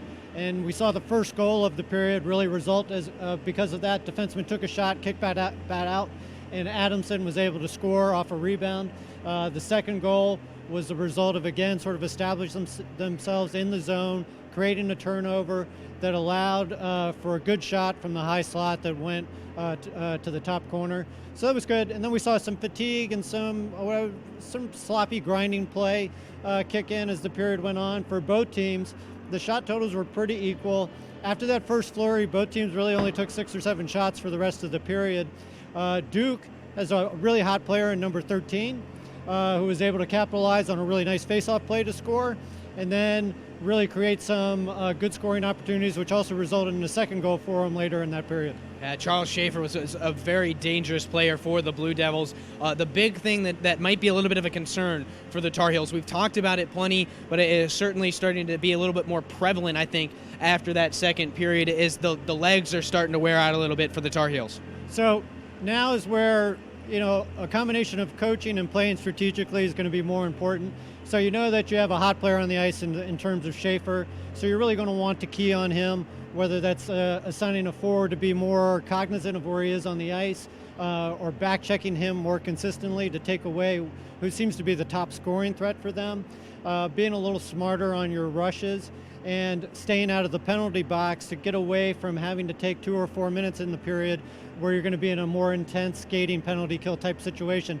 Those are all ways in which you can start to at least neutralize some of the effects that fatigue will have. The other thing, which is obvious, but which sometimes can be hard to do, is taking consistent short shifts. It may seem counterintuitive. What difference does it make if I play 10 minutes and I take 2 minutes at a time versus 10 minutes, 1 minute at a time? But it makes a big difference when you're engaging in roll-up tempo skating. It makes a big difference for your team as far as whether or not they're stuck out there at a time against a fresh set of legs from Duke, because we know they're running 3 full lines. And I don't know if the shorter change will help. Certainly a second period long change, a little easier to get stuck out there for extended periods of time, but they'll get the short change in the third period. They're going to come out a little more rested as they get a break here at the intermission, but what do they need to do in order to come away with the win? So I think we want to do some of the things that we did at the start of the second period. One is just being a little more patient when you come into the zone, and we've talked about this, but it's really paying good rewards with a goalie like Luther. So as you come into the zone and go wide, you don't necessarily have to take that real quick shot. You know, you can be patient, you can go behind the net if they're going to give that to you. That's going to allow your forwards to come in to establish, potentially put a forward in high slot, and allow both your defensemen to get set up and either be in a position to take a low shot on Luther that will kick out, or to just restart that cycle. And that's going to have the benefit of tiring out the Duke team just a little bit and allowing you to catch your breath and take a more strategic aspect to your scoring chances. Another thing that they'll need to do is obviously stay out of the box. You know, we say that all the time, but you know, you can't put yourself in these penalty kill situations when you're running 3 defensemen. And then finally, just good, crisp passing, because the more you can connect on the passes, the less skating you're going to have to do and chasing of pucks you're going to have to do. So good puck control. And then finally, we had talked about it, you know, you and I, that Duke is really doing a good job on faceoffs. And, you know, when you lose a faceoff, suddenly you're chasing after the puck, the other team has possession. So the more we can win faceoffs and establish control, the better this team's going to do in the third period. And if they can combine those things, we should see a win for UNC. Well, it's been a back-and-forth affair so far. 3-3 tie between your UNC Tar Heels and the Duke Blue Devils as we get set for the third period. We'll be back with the puck drop right after this. I'm Mason Regan. I'm a junior on the team this year. Check out our new website, UNCHockey.com. We have our team schedule, roster. We have a team store set up too, and we're a 501c company, so all donations are tax deductible. Come out and see us play sometime. Tar Heel Newsbeat reports on the local stories in our town. Everything from sushi and BLTs to the makers and volunteers who are investing in making our town a better place to live. You'll find Tar Heel Newsbeat in the streaming channels section of your Roku. News and weather for the untethered. From the reserves of Topo Organic Distillery in Chapel Hill, North Carolina, comes 8 Oak Whiskey, aged with the heads already removed on 8 different chars of American and French oak. Topo's 8 Oak Whiskey, in limited reserves at all ABC stores.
Welcome back to the Orange County Sportsplex for the third and final period between your UNC Tar Heels and the Duke Blue Devils. It is a 3-3 tie now. It is worth noting Chris Lehman, John Johnson alongside as we get set for period number 3. But, John, it's worth noting, minute and 21 seconds left on a penalty for the Tar Heels to kill off here. Yeah, it's not the way you want to start the period. But so far, the penalty kill, this is the fourth time out there. Other than giving up that real quick goal on the very first power play, they've done a nice job of getting pucks out of the zone quick. So we'll see what this top unit can do. An important kill here for the Tar Heels to start the period. Center ice face-off between Charles Schaffer and Mason Regan, won by Schaffer of the Blue Devils. And they'll look to establish their power play. Stopping as he enters the zone is Luke Turkovich. They'll fight for it along the near wall. Into the corner, it's swept behind the net. Schaffer along the far wall with it. Works his way into the corner, back behind the net. Looking out in front, nobody there. Denied nicely by the Tar Heels. Back up top, Ryan Jex over for Turkovich. He'll wrist one on goal, and a nice glove save handled by Will Douthit. He'll squeeze for the faceoff with 47 seconds left on the power play. Good puck movement by Duke, working that around the perimeter. Schaffer was really patient, got it up to the point, cross ice pass to the other defenseman, and then Douthit saw the puck really well and swallowed it with his glove.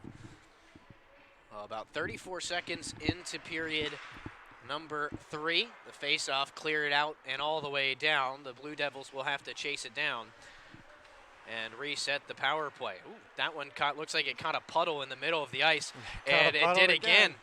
And that can happen sometimes if the Zamboni leaves a little extra water down there.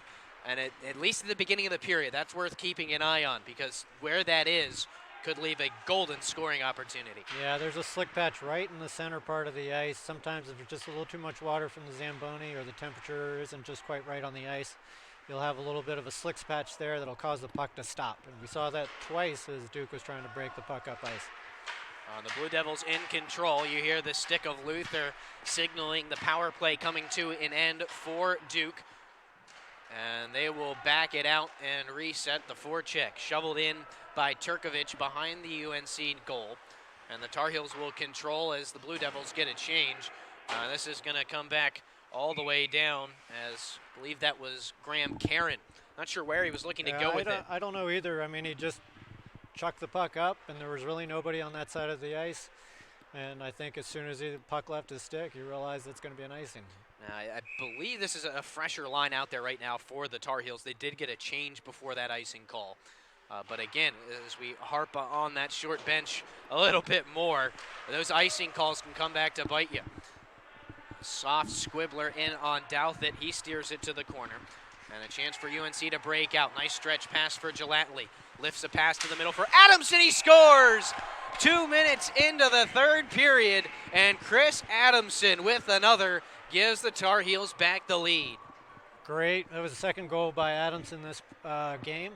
And Gelatly comes in wide and really makes a nice touch pass through the middle. A little bit of a saucer pass to get over the stick of the Duke defenseman who was coming down through the slot trying to take away that pass.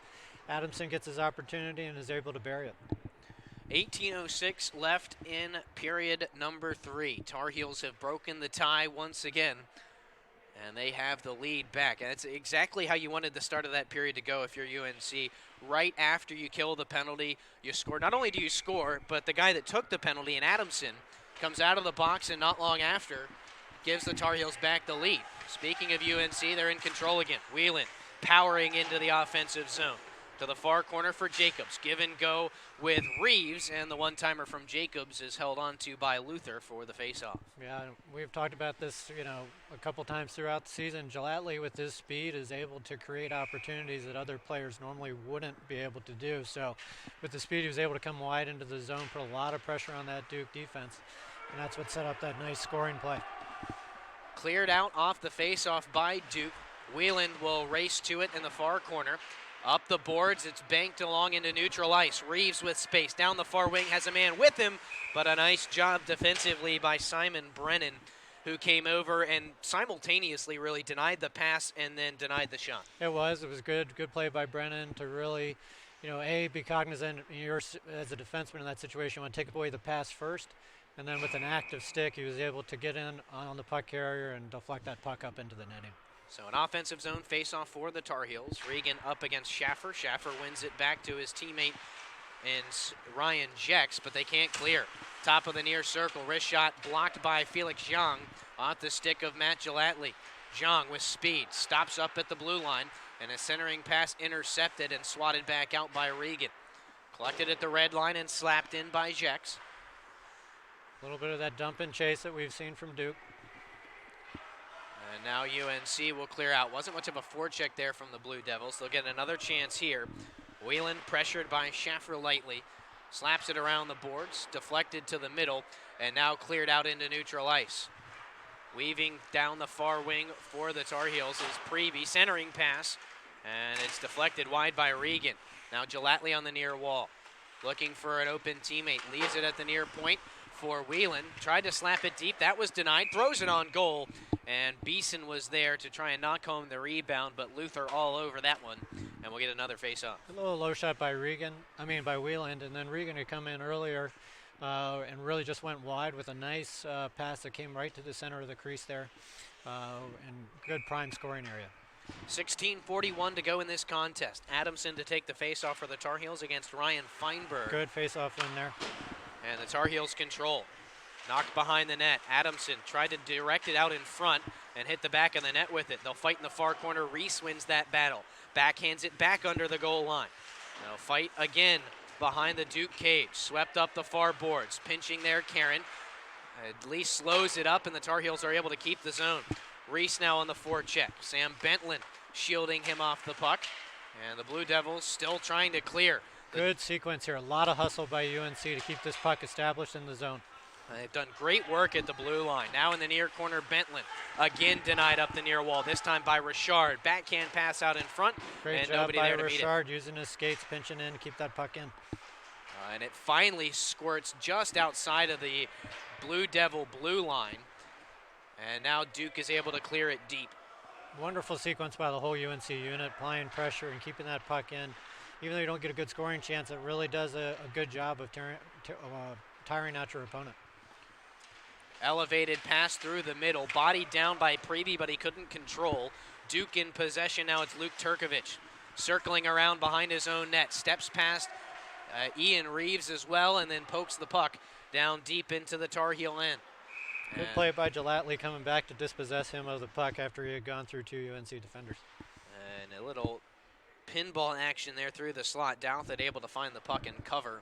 We'll get another face-off. One thing, we talked a lot about how good UNC has looked here at the start of this third period, but we're going to have to see how long they can sustain that. They did a great job for about 15 minutes in the second period before things started to tail off a bit. The question is, does that happen again? That's exactly right. You know, it's almost a mirror of the second period start. And so, you know, really is the question of how sustainable, and that comes back to just playing fundamental hockey, good short shifts. Big slapper from Gilatli, bodied down by Luther. The rebound patted away as well, still loose in front, and it's finally poked out of danger by Felix Zhang. Gilatli single-handedly created some good scoring chances there, some hard shots that Luther wasn't able to control, kicked out in front, resulting in multiple scoring chances. Bouncing puck through neutral ice, skittering down into the UNC end. Getting to it first, Turkovich, his wrister sticked away by Douthit. This third period's been a pretty wide open affair. You know, if you're a fan at home, it's a pretty fun, fast-paced game. Both teams really turning on the offense, taking a little more chances than they did probably consistently through the second.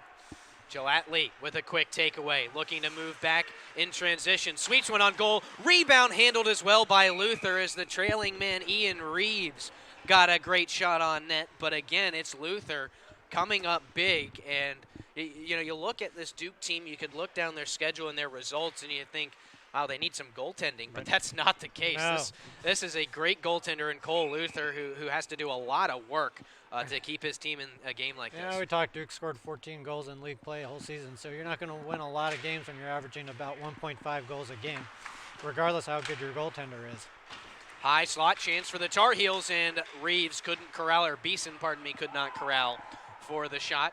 But what we saw was Gilatli really came across the middle, did a little dipsy-doodle and spun, and got a really nice low shot that Luther's not able to handle with his body or his glove. It kicked off his pads and gave another second chance opportunity for our Tar Heels. Well, now Duke will set up the forecheck and get the offense established in the zone.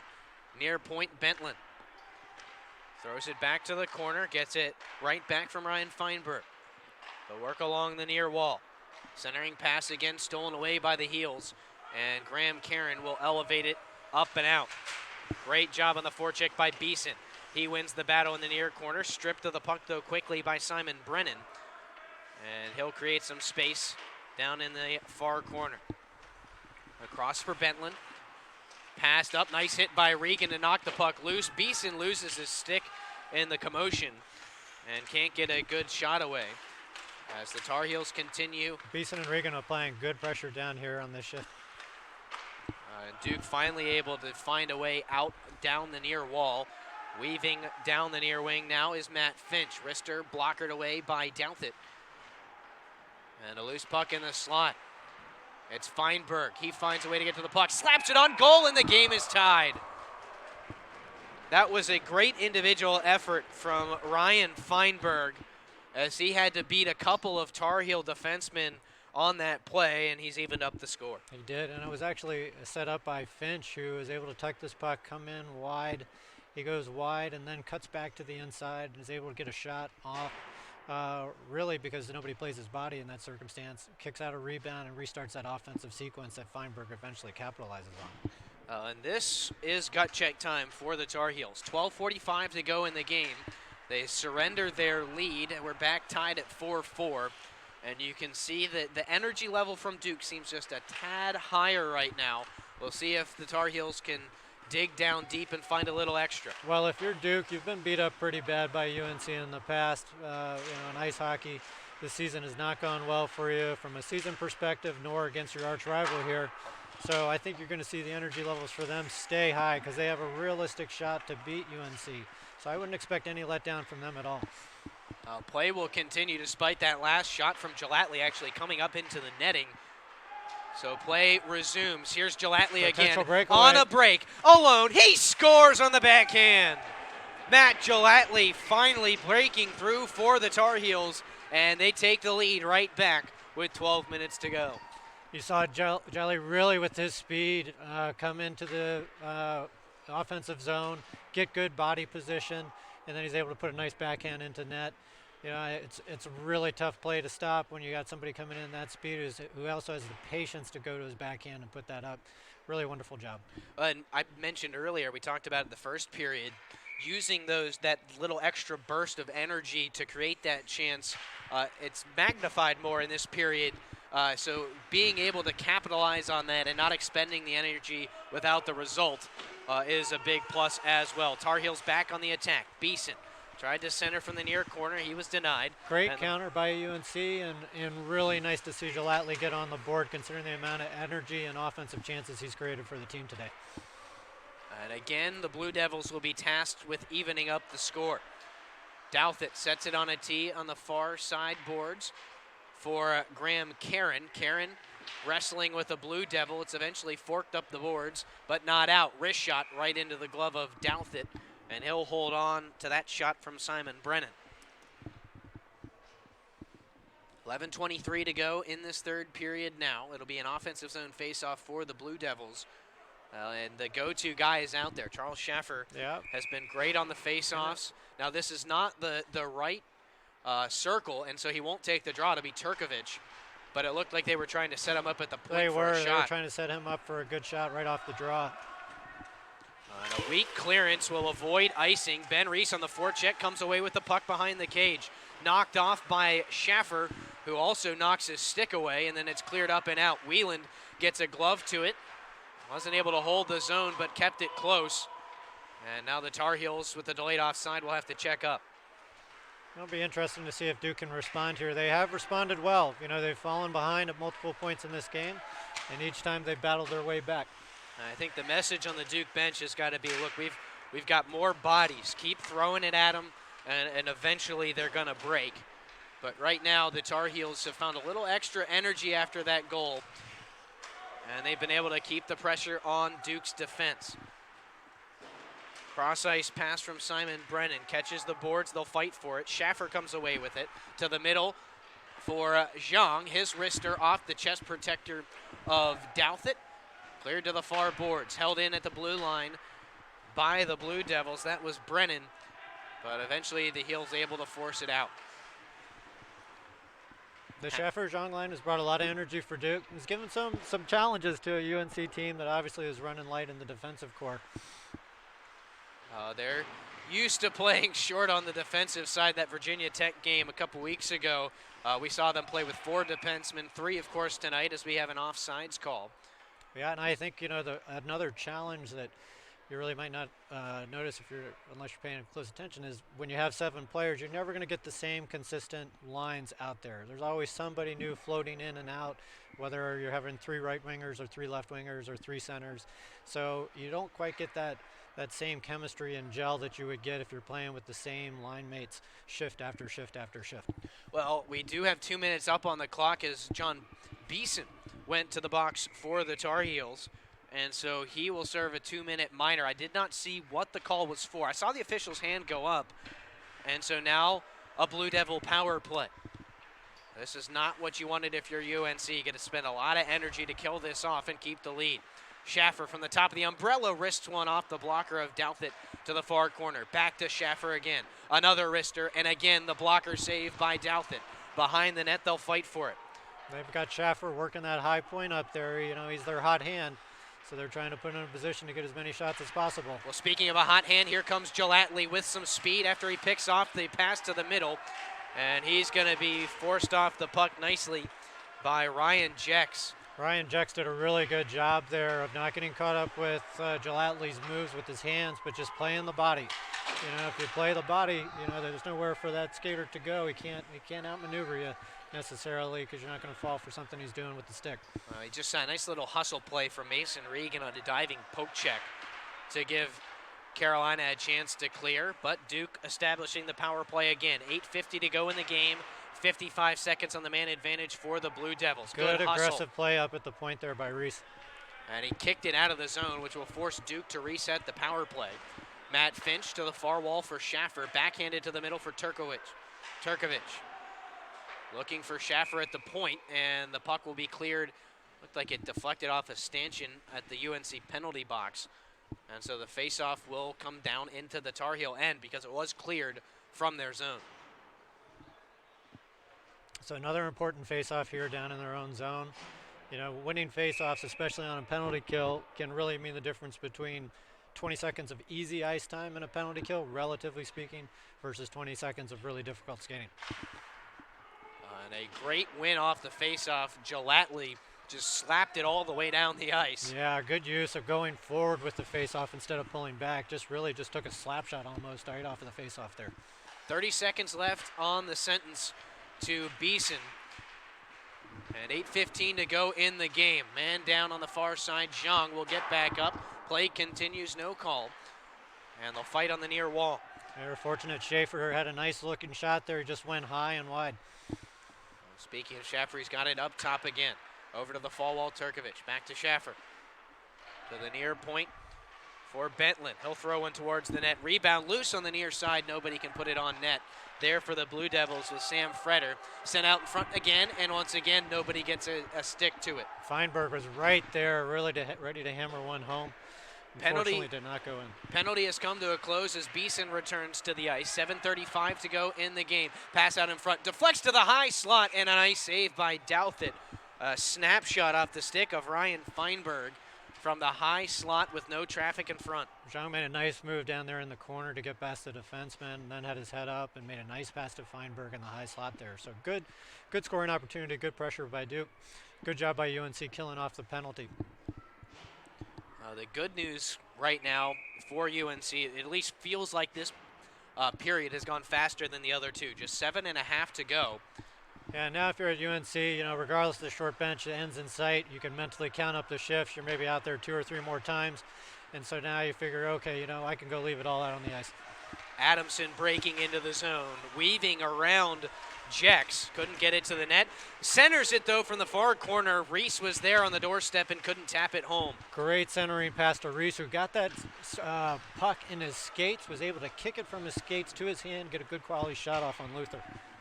Felix Zhang, a little bit dangerous dancing around in front of his own net, but he's able to clear it out. Now Ryan Feinberg powering in. Dispossessed, and the Tar Heels turn it back out. Good job of using the body on Feinberg. I think that was Richard who really took him off the puck. Under 7 minutes to play. Matt Finch through neutral ice. He'll weave through the Tar Heel defense and lift it in behind Douthit. Tracked down by Karen. He'll shovel it up the boards, but not out. Blue Devils in control. In the far corner, they'll fight for it. It's swept back behind the net. Pinned there, and UNC comes away with it, but only momentarily. Schaffer, turnaround shot from the far face-off dot, and he couldn't find the net. It'll be slapped back deep. Winds all the way around the boards where UNC can collect it. And Jake Whelan. Good play by Jake Whelan there, just patiently walking the puck up the ice. You know, nobody's challenging him, so he takes it up, past the red line, dumps it in. Heavy hit. Again, it's Preby. And look who has it. Joe Latley, good cross-ice pass. Finds Richard, tees one up, pad save by Luther. Out in front with traffic was Preby, and the puck will be sent all the way down, but Schaffer will beat out the icing. Looking over his shoulder, he's got a man breaking to the net, but no passing lane. Schaffer around Richard, lifts it up, and Douthit has the post sealed. Good patience by Schaffer there, working behind the net, trying to come forward and get a good scoring opportunity for himself. Near wall, to be directed in by Simon Brennan, steered to the far corner by Douthit. At the opposite end, we saw Gelatley with good patience, kind of double back, wait for Whelan to come in, establish himself for a good quality scoring opportunity at the other side. Tar Heels breaking out now. Richard doing it all himself into the offensive zone. Poked away by Brennan and furthered out by Felix Zhang. Stretch pass looking for Sam Freder. Behind the net, battling for it with Richard, who's back on the puck. Loses control, but right to a teammate in Reeves. And he's unable to get it out. They'll fight again along the half wall. Chasing it down, Gelatley in the middle of the ice. Looking up, trying to find a teammate, and he does. He's got Reeves going inside out. Centering pass denied. Back to the far side, and it's Beeson over there. Reeves making the move to the middle. Excellent heads-up pass by Gelatley. We'll start keeping an eye on the net for Duke.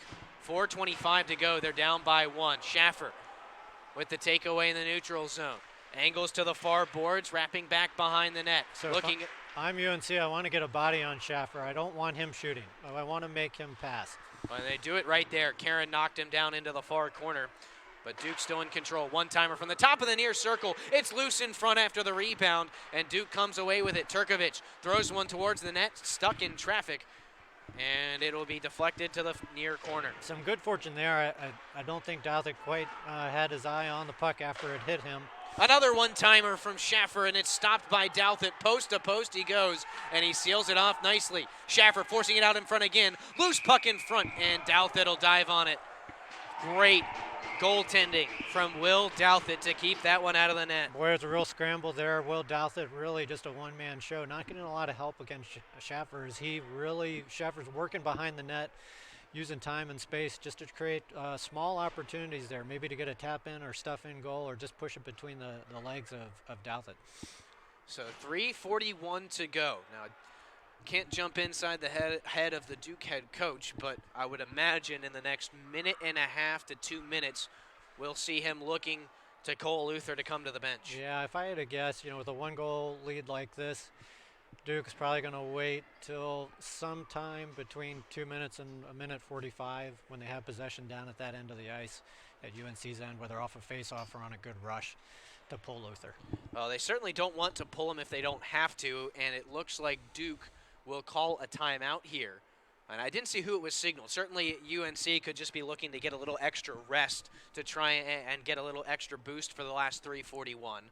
But either way, one of these teams is calling a timeout. It's either Carolina trying to get a little extra rest or the Blue Devils, who've been good with some drawn-up plays off the face-off, trying to set something up. Different strategies here. So, Carolina, sometimes if you're the coach and you're running a short bench and you're down, There's two real schools of thought. You just want the clock to go as fast as possible. You don't want to give any team the time to kind of come up with any sort of strategy. On the other hand, you've got that timeout, and it really gives you just a chance for everybody to get a breather, get some Gatorade, just have a talk. You can calm down somebody who maybe is just a little bit jittery, get your best 5 out there, and start to game plan that final 3.5 minutes. And if you're Duke, you know, a lot of coaches in this situation will save that timeout for the final 2 minutes. But you also have the chance here, knowing that you're going to pull your goalie, to, hey, talk about what you want to do ahead of that in the final 2 minutes before you pull the goalie. And then once you do, what your strategy is going to be after the goalie's pulled. So the two teams back out onto the ice, ready for the face-off in the far circle on the blocker side of Will Douthit. And we're going to have, looks like, some confusion for UNC coming out of the break as to who they were going to put on the ice. You'll see Schaffer's out there. He's not up at the point like they had drawn up last time. But they do win it to him on the far wall. He's immediately pressured by Reese and dispossessed. Tar Heels in control. Backhanded out into neutral ice. Looking for Adamson was Regan. And they'll fight along the near wall. It's Regan coming away with a loose puck. Abbreviated 2-on-1. Looking to the middle. The rebound's loose. And they can't get a clean stick to it. A wide open net. And it's swept back in. Well, it was a missed opportunity initially for Ben Reese, who just couldn't get clean wood to the puck. But he stayed with it and swept it home. Good scoring opportunity there. All three of them really pressuring hard into the zone. I think each of them had a chance at the puck. Regan, Reese, and Adamson. Great third and fourth effort, and really wonderful job by Luther trying to keep that puck out as each of them try to find the puck at their feet and finally get the tap in. Now, Duke still has time to put 2 goals up on the board, but this changes things a bit. Now that you're down 2, Luther likely going to come to the bench a little bit earlier. But if you're Carolina, this may free you up a little bit, relieve you a little bit, know that you don't want to make a mistake, but if you do, you can afford to. Right. Slap shot from the high And slot. if you're Carolina here, you can also start to change your strategy just a little bit. You don't want anybody chasing behind the net in the Duke zone. You know, your forwards should all be relatively high. You really don't want to allow anybody to transition freely up through that center part of the ice. Every transition at this point for Duke has to be earned. Graham Karen with the puck. Slid to the near boards for Gelatley. He'll gain the red line. Tried to send it deep, but the pass denied by Bentland. He'll go rink wide for Lukovic. Stretch pass, missed everybody. And we'll get an icing call. Hold on, it looks like the linesman signaled offsides. So this will stay on top of the Tar Heels zone, just outside in neutral ice. So now at 2:34, you know, really you just want to play a little more conservative, not be overly aggressive as you bring the puck into the Duke zone. Now's the time where, you know, if you get that quick chance to take a quick shot on goal, go ahead and take it. You don't need to try to get your offense necessarily established. You don't want to be too deep. What you really don't want is any sort of quick transition by guys like Schaffer or Zhang. Well, here's a quick transition. Beeson chased down the puck and just missed Preby with the centering pass. That'll give the Blue Devils a chance to move out. And Turkovic with space to the net, couldn't get it to fall. And that's exactly what you don't want. You have all 3 forwards are sort of caught in low at that point and allows a 3-on-2 coming the other way. They'll still fight for it. And the Tar Heel end. Under 2 minutes to go. Luther still in his net. So the key here for UNC is you don't mind Duke bringing that puck up ice. You just don't want that quick transition game where they can get that up ice and a good scoring chance in 5-10 seconds. There's Turkovic, can't get the backhander to the net, and a chance to move out for UNC. With space, it's Preby. Poked away initially by Ryan Jex, but he'll backhand it into the corner. Jex gets to it first, chased by Adamson, up the boards for Freder, and he'll clear it all the way down. UNC picks it up at the defense, slapped up the near boards, and again it's the Blue Devils taking control. Simon Brennan will swing it deep. 1:15 to go in the contest. 2-goal lead for the Tar Heels. And a chance to add to it. Gelatley, big slap shot. Nice stick from Brennan to deflect that wide. Now Schaffer at his own blue line will lift it out, banks it down the boards. Richard on the near side gets to it first, and UNC will control. They're not giving Luther much time to get to the bench. They're not giving him really any opportunity. I haven't seen the Duke coaches really even looking at actively signaling to him to come off. 42.4 seconds to go in the period, and the clock is stopped. They thought it went out of play, and you hear from the Tar Heel bench, they're screaming, clock, clock, Luther's clock. waving towards the bench. I think he's a little frustrated that they're not pulling him off, actually. Yeah, it looks like he's going to stay in 6-4 with 24 seconds to play in the contest. Sort of an unusual coaching decision from my perspective. So the only time I can remember that happening, I wasn't even alive for it, but was the Russians not pulling the netminder against the Americans. Exactly. 11 seconds to go. There's some extracurriculars all over the place in the Duke end. Good history lesson for our kids at home, Chris. 3 seconds, left in this contest. The final seconds run off the clock, and the Tar Heels get a big win over rival Duke. That is also a nice stopper for the Tar Heels, who had some trouble losing their last 3 straight. So they get a big win, 6-4 over Duke, and that's some momentum building towards next weekend. You know, and I think we should take this opportunity to thank all the fans who have listened in this season. Really appreciate your support for the team. You know, these players, they have full-time academic schedules. They're busy. They do this just for the love of the game. And so all the support you provide them is very much appreciated. So thank you for tuning in and supporting the team. And let's root them on in the playoffs. We certainly aren't done covering them just quite yet. We'll have some post-game interviews with our player of the game, as well as the coach himself, Jeff Volkman. 6-4 the final, UNC over Duke. We'll be right back here at the Orange County Sportsplex. I'm Mason Regan. I'm a junior on the team this year. Check out our new website, UNCHockey.com. We have our team schedule, roster. We have team store set up too, and we're a 501c company, so all donations are tax deductible. Come out and see us play sometime. The day's top trending topics, local weather, world news, and since we all enjoy a little recreation time, City Newsbeat streams human interest stories, entertainment news, science and space stories, food recipes, cocktail recipes, even horoscopes. Go to the search channel section and tap in Newsbeat on the keyboard, then open the app. Without any more work on your part, the local stories of the day begin to play. Try City Newsbeat. News and weather for the untethered.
From the reserves of Topo Organic Distillery in Chapel Hill, North Carolina, comes 8 Oak Whiskey, aged with the heads already removed on 8 different chars of American and French oak. Topo's 8 Oak Whiskey, limited reserves at all ABC stores.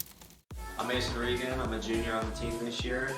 Check out our new website, UNCHockey.com. We have our team schedule, roster. We have team store set up too, and we're a 501c company, so all donations are tax deductible. Come out and see us play sometime. Our Heel Newsbeat reports on the local stories in our town. Everything from sushi and BLTs to the makers and volunteers who are investing in making our town a better place to live. You'll find Tar Heel Newsbeat in the streaming channel section of your Roku. News and weather for the untethered.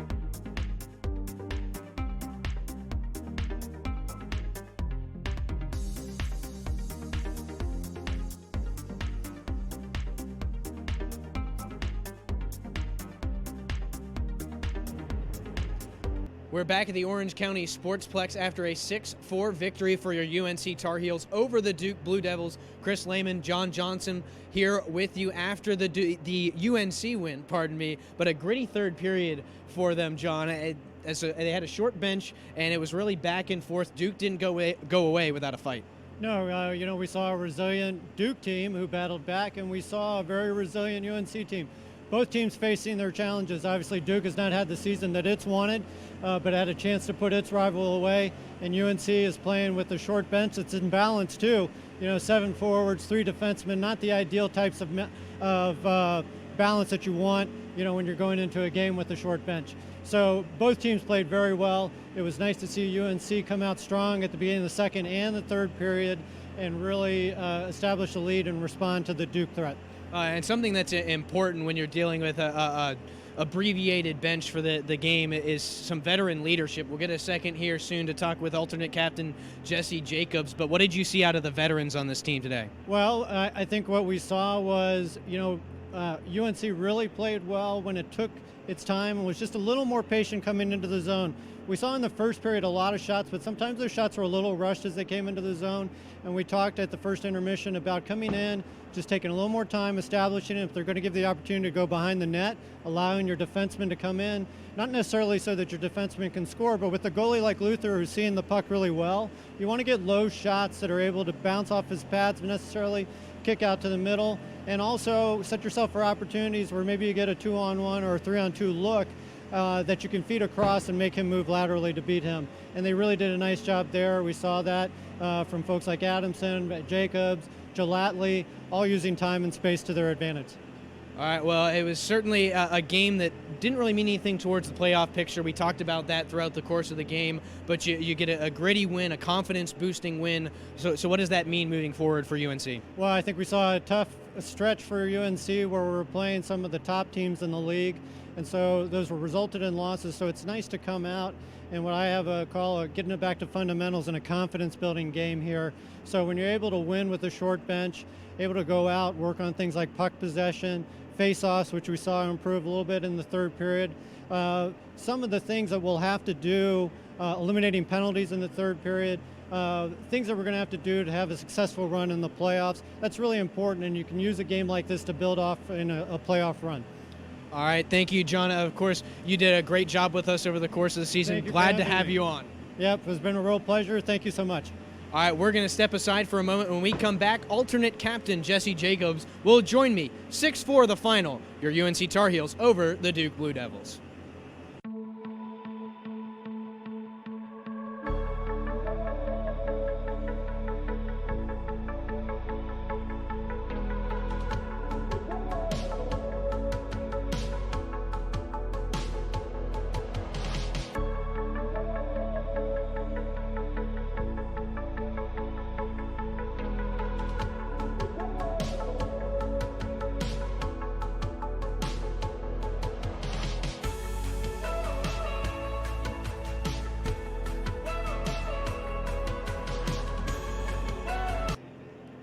Chris Lehman back with you here at the Orange County Sportsplex, now joined by UNC alternate captain Jesse Jacobs. For those of you who tuned into Behind the Bench with head coach Jeff Volkman earlier this week, you would have seen him with us over at Top of the Hill in Chapel Hill, but a bit of a different venue here today. Got you out on the ice. It was a gritty win for you guys. What did you like about the way the guys played with some guys missing today? Yeah, well, I thought the team played with a lot of heart. We knew going in it was going to be a tough test. Like we said earlier in the coaches session, this game didn't really mean anything as far as the standings go. But as far as getting ready for playoffs, it was a good test and also showed that how our team can come together and play hard. But I think we also showed that when we get tired, things can kind of fall apart a little bit. And I think, we had some times in the defensive zone where it was a little bit tough. We kind of broke down. They got some easy goals. So I think it showed us, really we got to stick together and make sure we're smart out there. Well, and something that has shined through for this team really all year is the goaltending. Will Douthit has been fantastic for you guys between the pipes. What can you say about the way he's played? He's meant the world to us. He's his first year playing. He's been absolutely fantastic. We could have lost some games, 15-1 if it wasn't for him. He's been the absolute doorstop. We feel the utmost confidence whenever when we're in tough spots, in front of the net. Unfortunately, we didn't help him out for a couple goals, and they took advantage of that. But as far far as, knowing that he can make those tough saves when it counts, we have utmost confidence in him. Well, you guys have one game left in the regular season. You've got Elon tomorrow. Then you're on, hopefully, assuming nothing changes in the standings going into next weekend, you'll have a crack at either, it sounds like, NC State or Wake Forest in the first round of the ACCHL tournament. So what is the focus and what is the drive going into the game tomorrow to get ready? We just got to make sure everyone's on board. We got a week of practice coming up. We got a good game tomorrow and a good team with Elon. We just want to make sure we're continuing to build and do those things right. We should be getting some more guys back tomorrow so we can kind of try to develop more of a team game. But we still want to go out there, have a really good effort because we know we're going to play a tough team either in NC State or Wake Forest. We've played NC State a couple times. We're on the losing end of that, but we at least know how they can play and we know that we'll be ready for them. All right, well, I know guys on both sides are kind of running out of the building. There's a big basketball game about ready to start. I'll let you get going and enjoy that, and good luck to the Tar Heels. Thanks a lot, very much. Appreciate it. All right, that's alternate captain Jesse Jacobs. We'll be right back to wrap things up with head coach Jeff Volkman in a minute.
Chris Lehman back with you here at the Orange County Sportsplex after a 6-4 win for your UNC Tar Heels over the Duke Blue Devils. Now joined by head coach Jeff Volkman of the Tar Heels. Coach, we've talked about it plenty. We haven't gotten your thoughts on it yet. The short bench today, your guys come out with a gritty win. Yeah, I was really worried about chemistry tonight, so you have to rely on things like leadership and grit and determination. And there were some ebbs and flows in the periods as they went on, but we had a real strong third period. And we kind of had a gut check in between the second and third, and they responded really well. But Duke never gave up. And there was plenty of special teams action out there. You got some power play chances yourself, spent some time killing off penalties as well. It's a little bit difficult. John and I talked about that during the broadcast, trying to cobble together a penalty kill or a power play with the lines that you had. But how did that work out? It wasn't easy. Like I said, you play all year. We've got 2 units, and we were missing guys, so we had to, the guys had to step up. That's why it's important to know the systems and know the guy next to you's responsibility.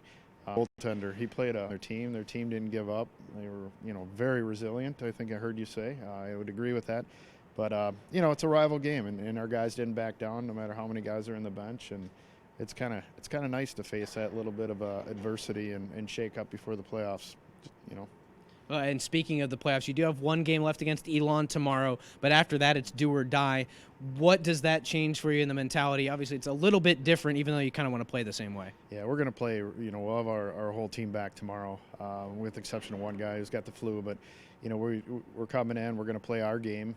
It's a playoff game for us tomorrow. It's a little bit more relaxed in the sense that it doesn't mean anything, but we got to make sure we dial it in, play 60 minutes, and play our game. Not so concerned with the win or the loss, but it's all about preparation for next Friday.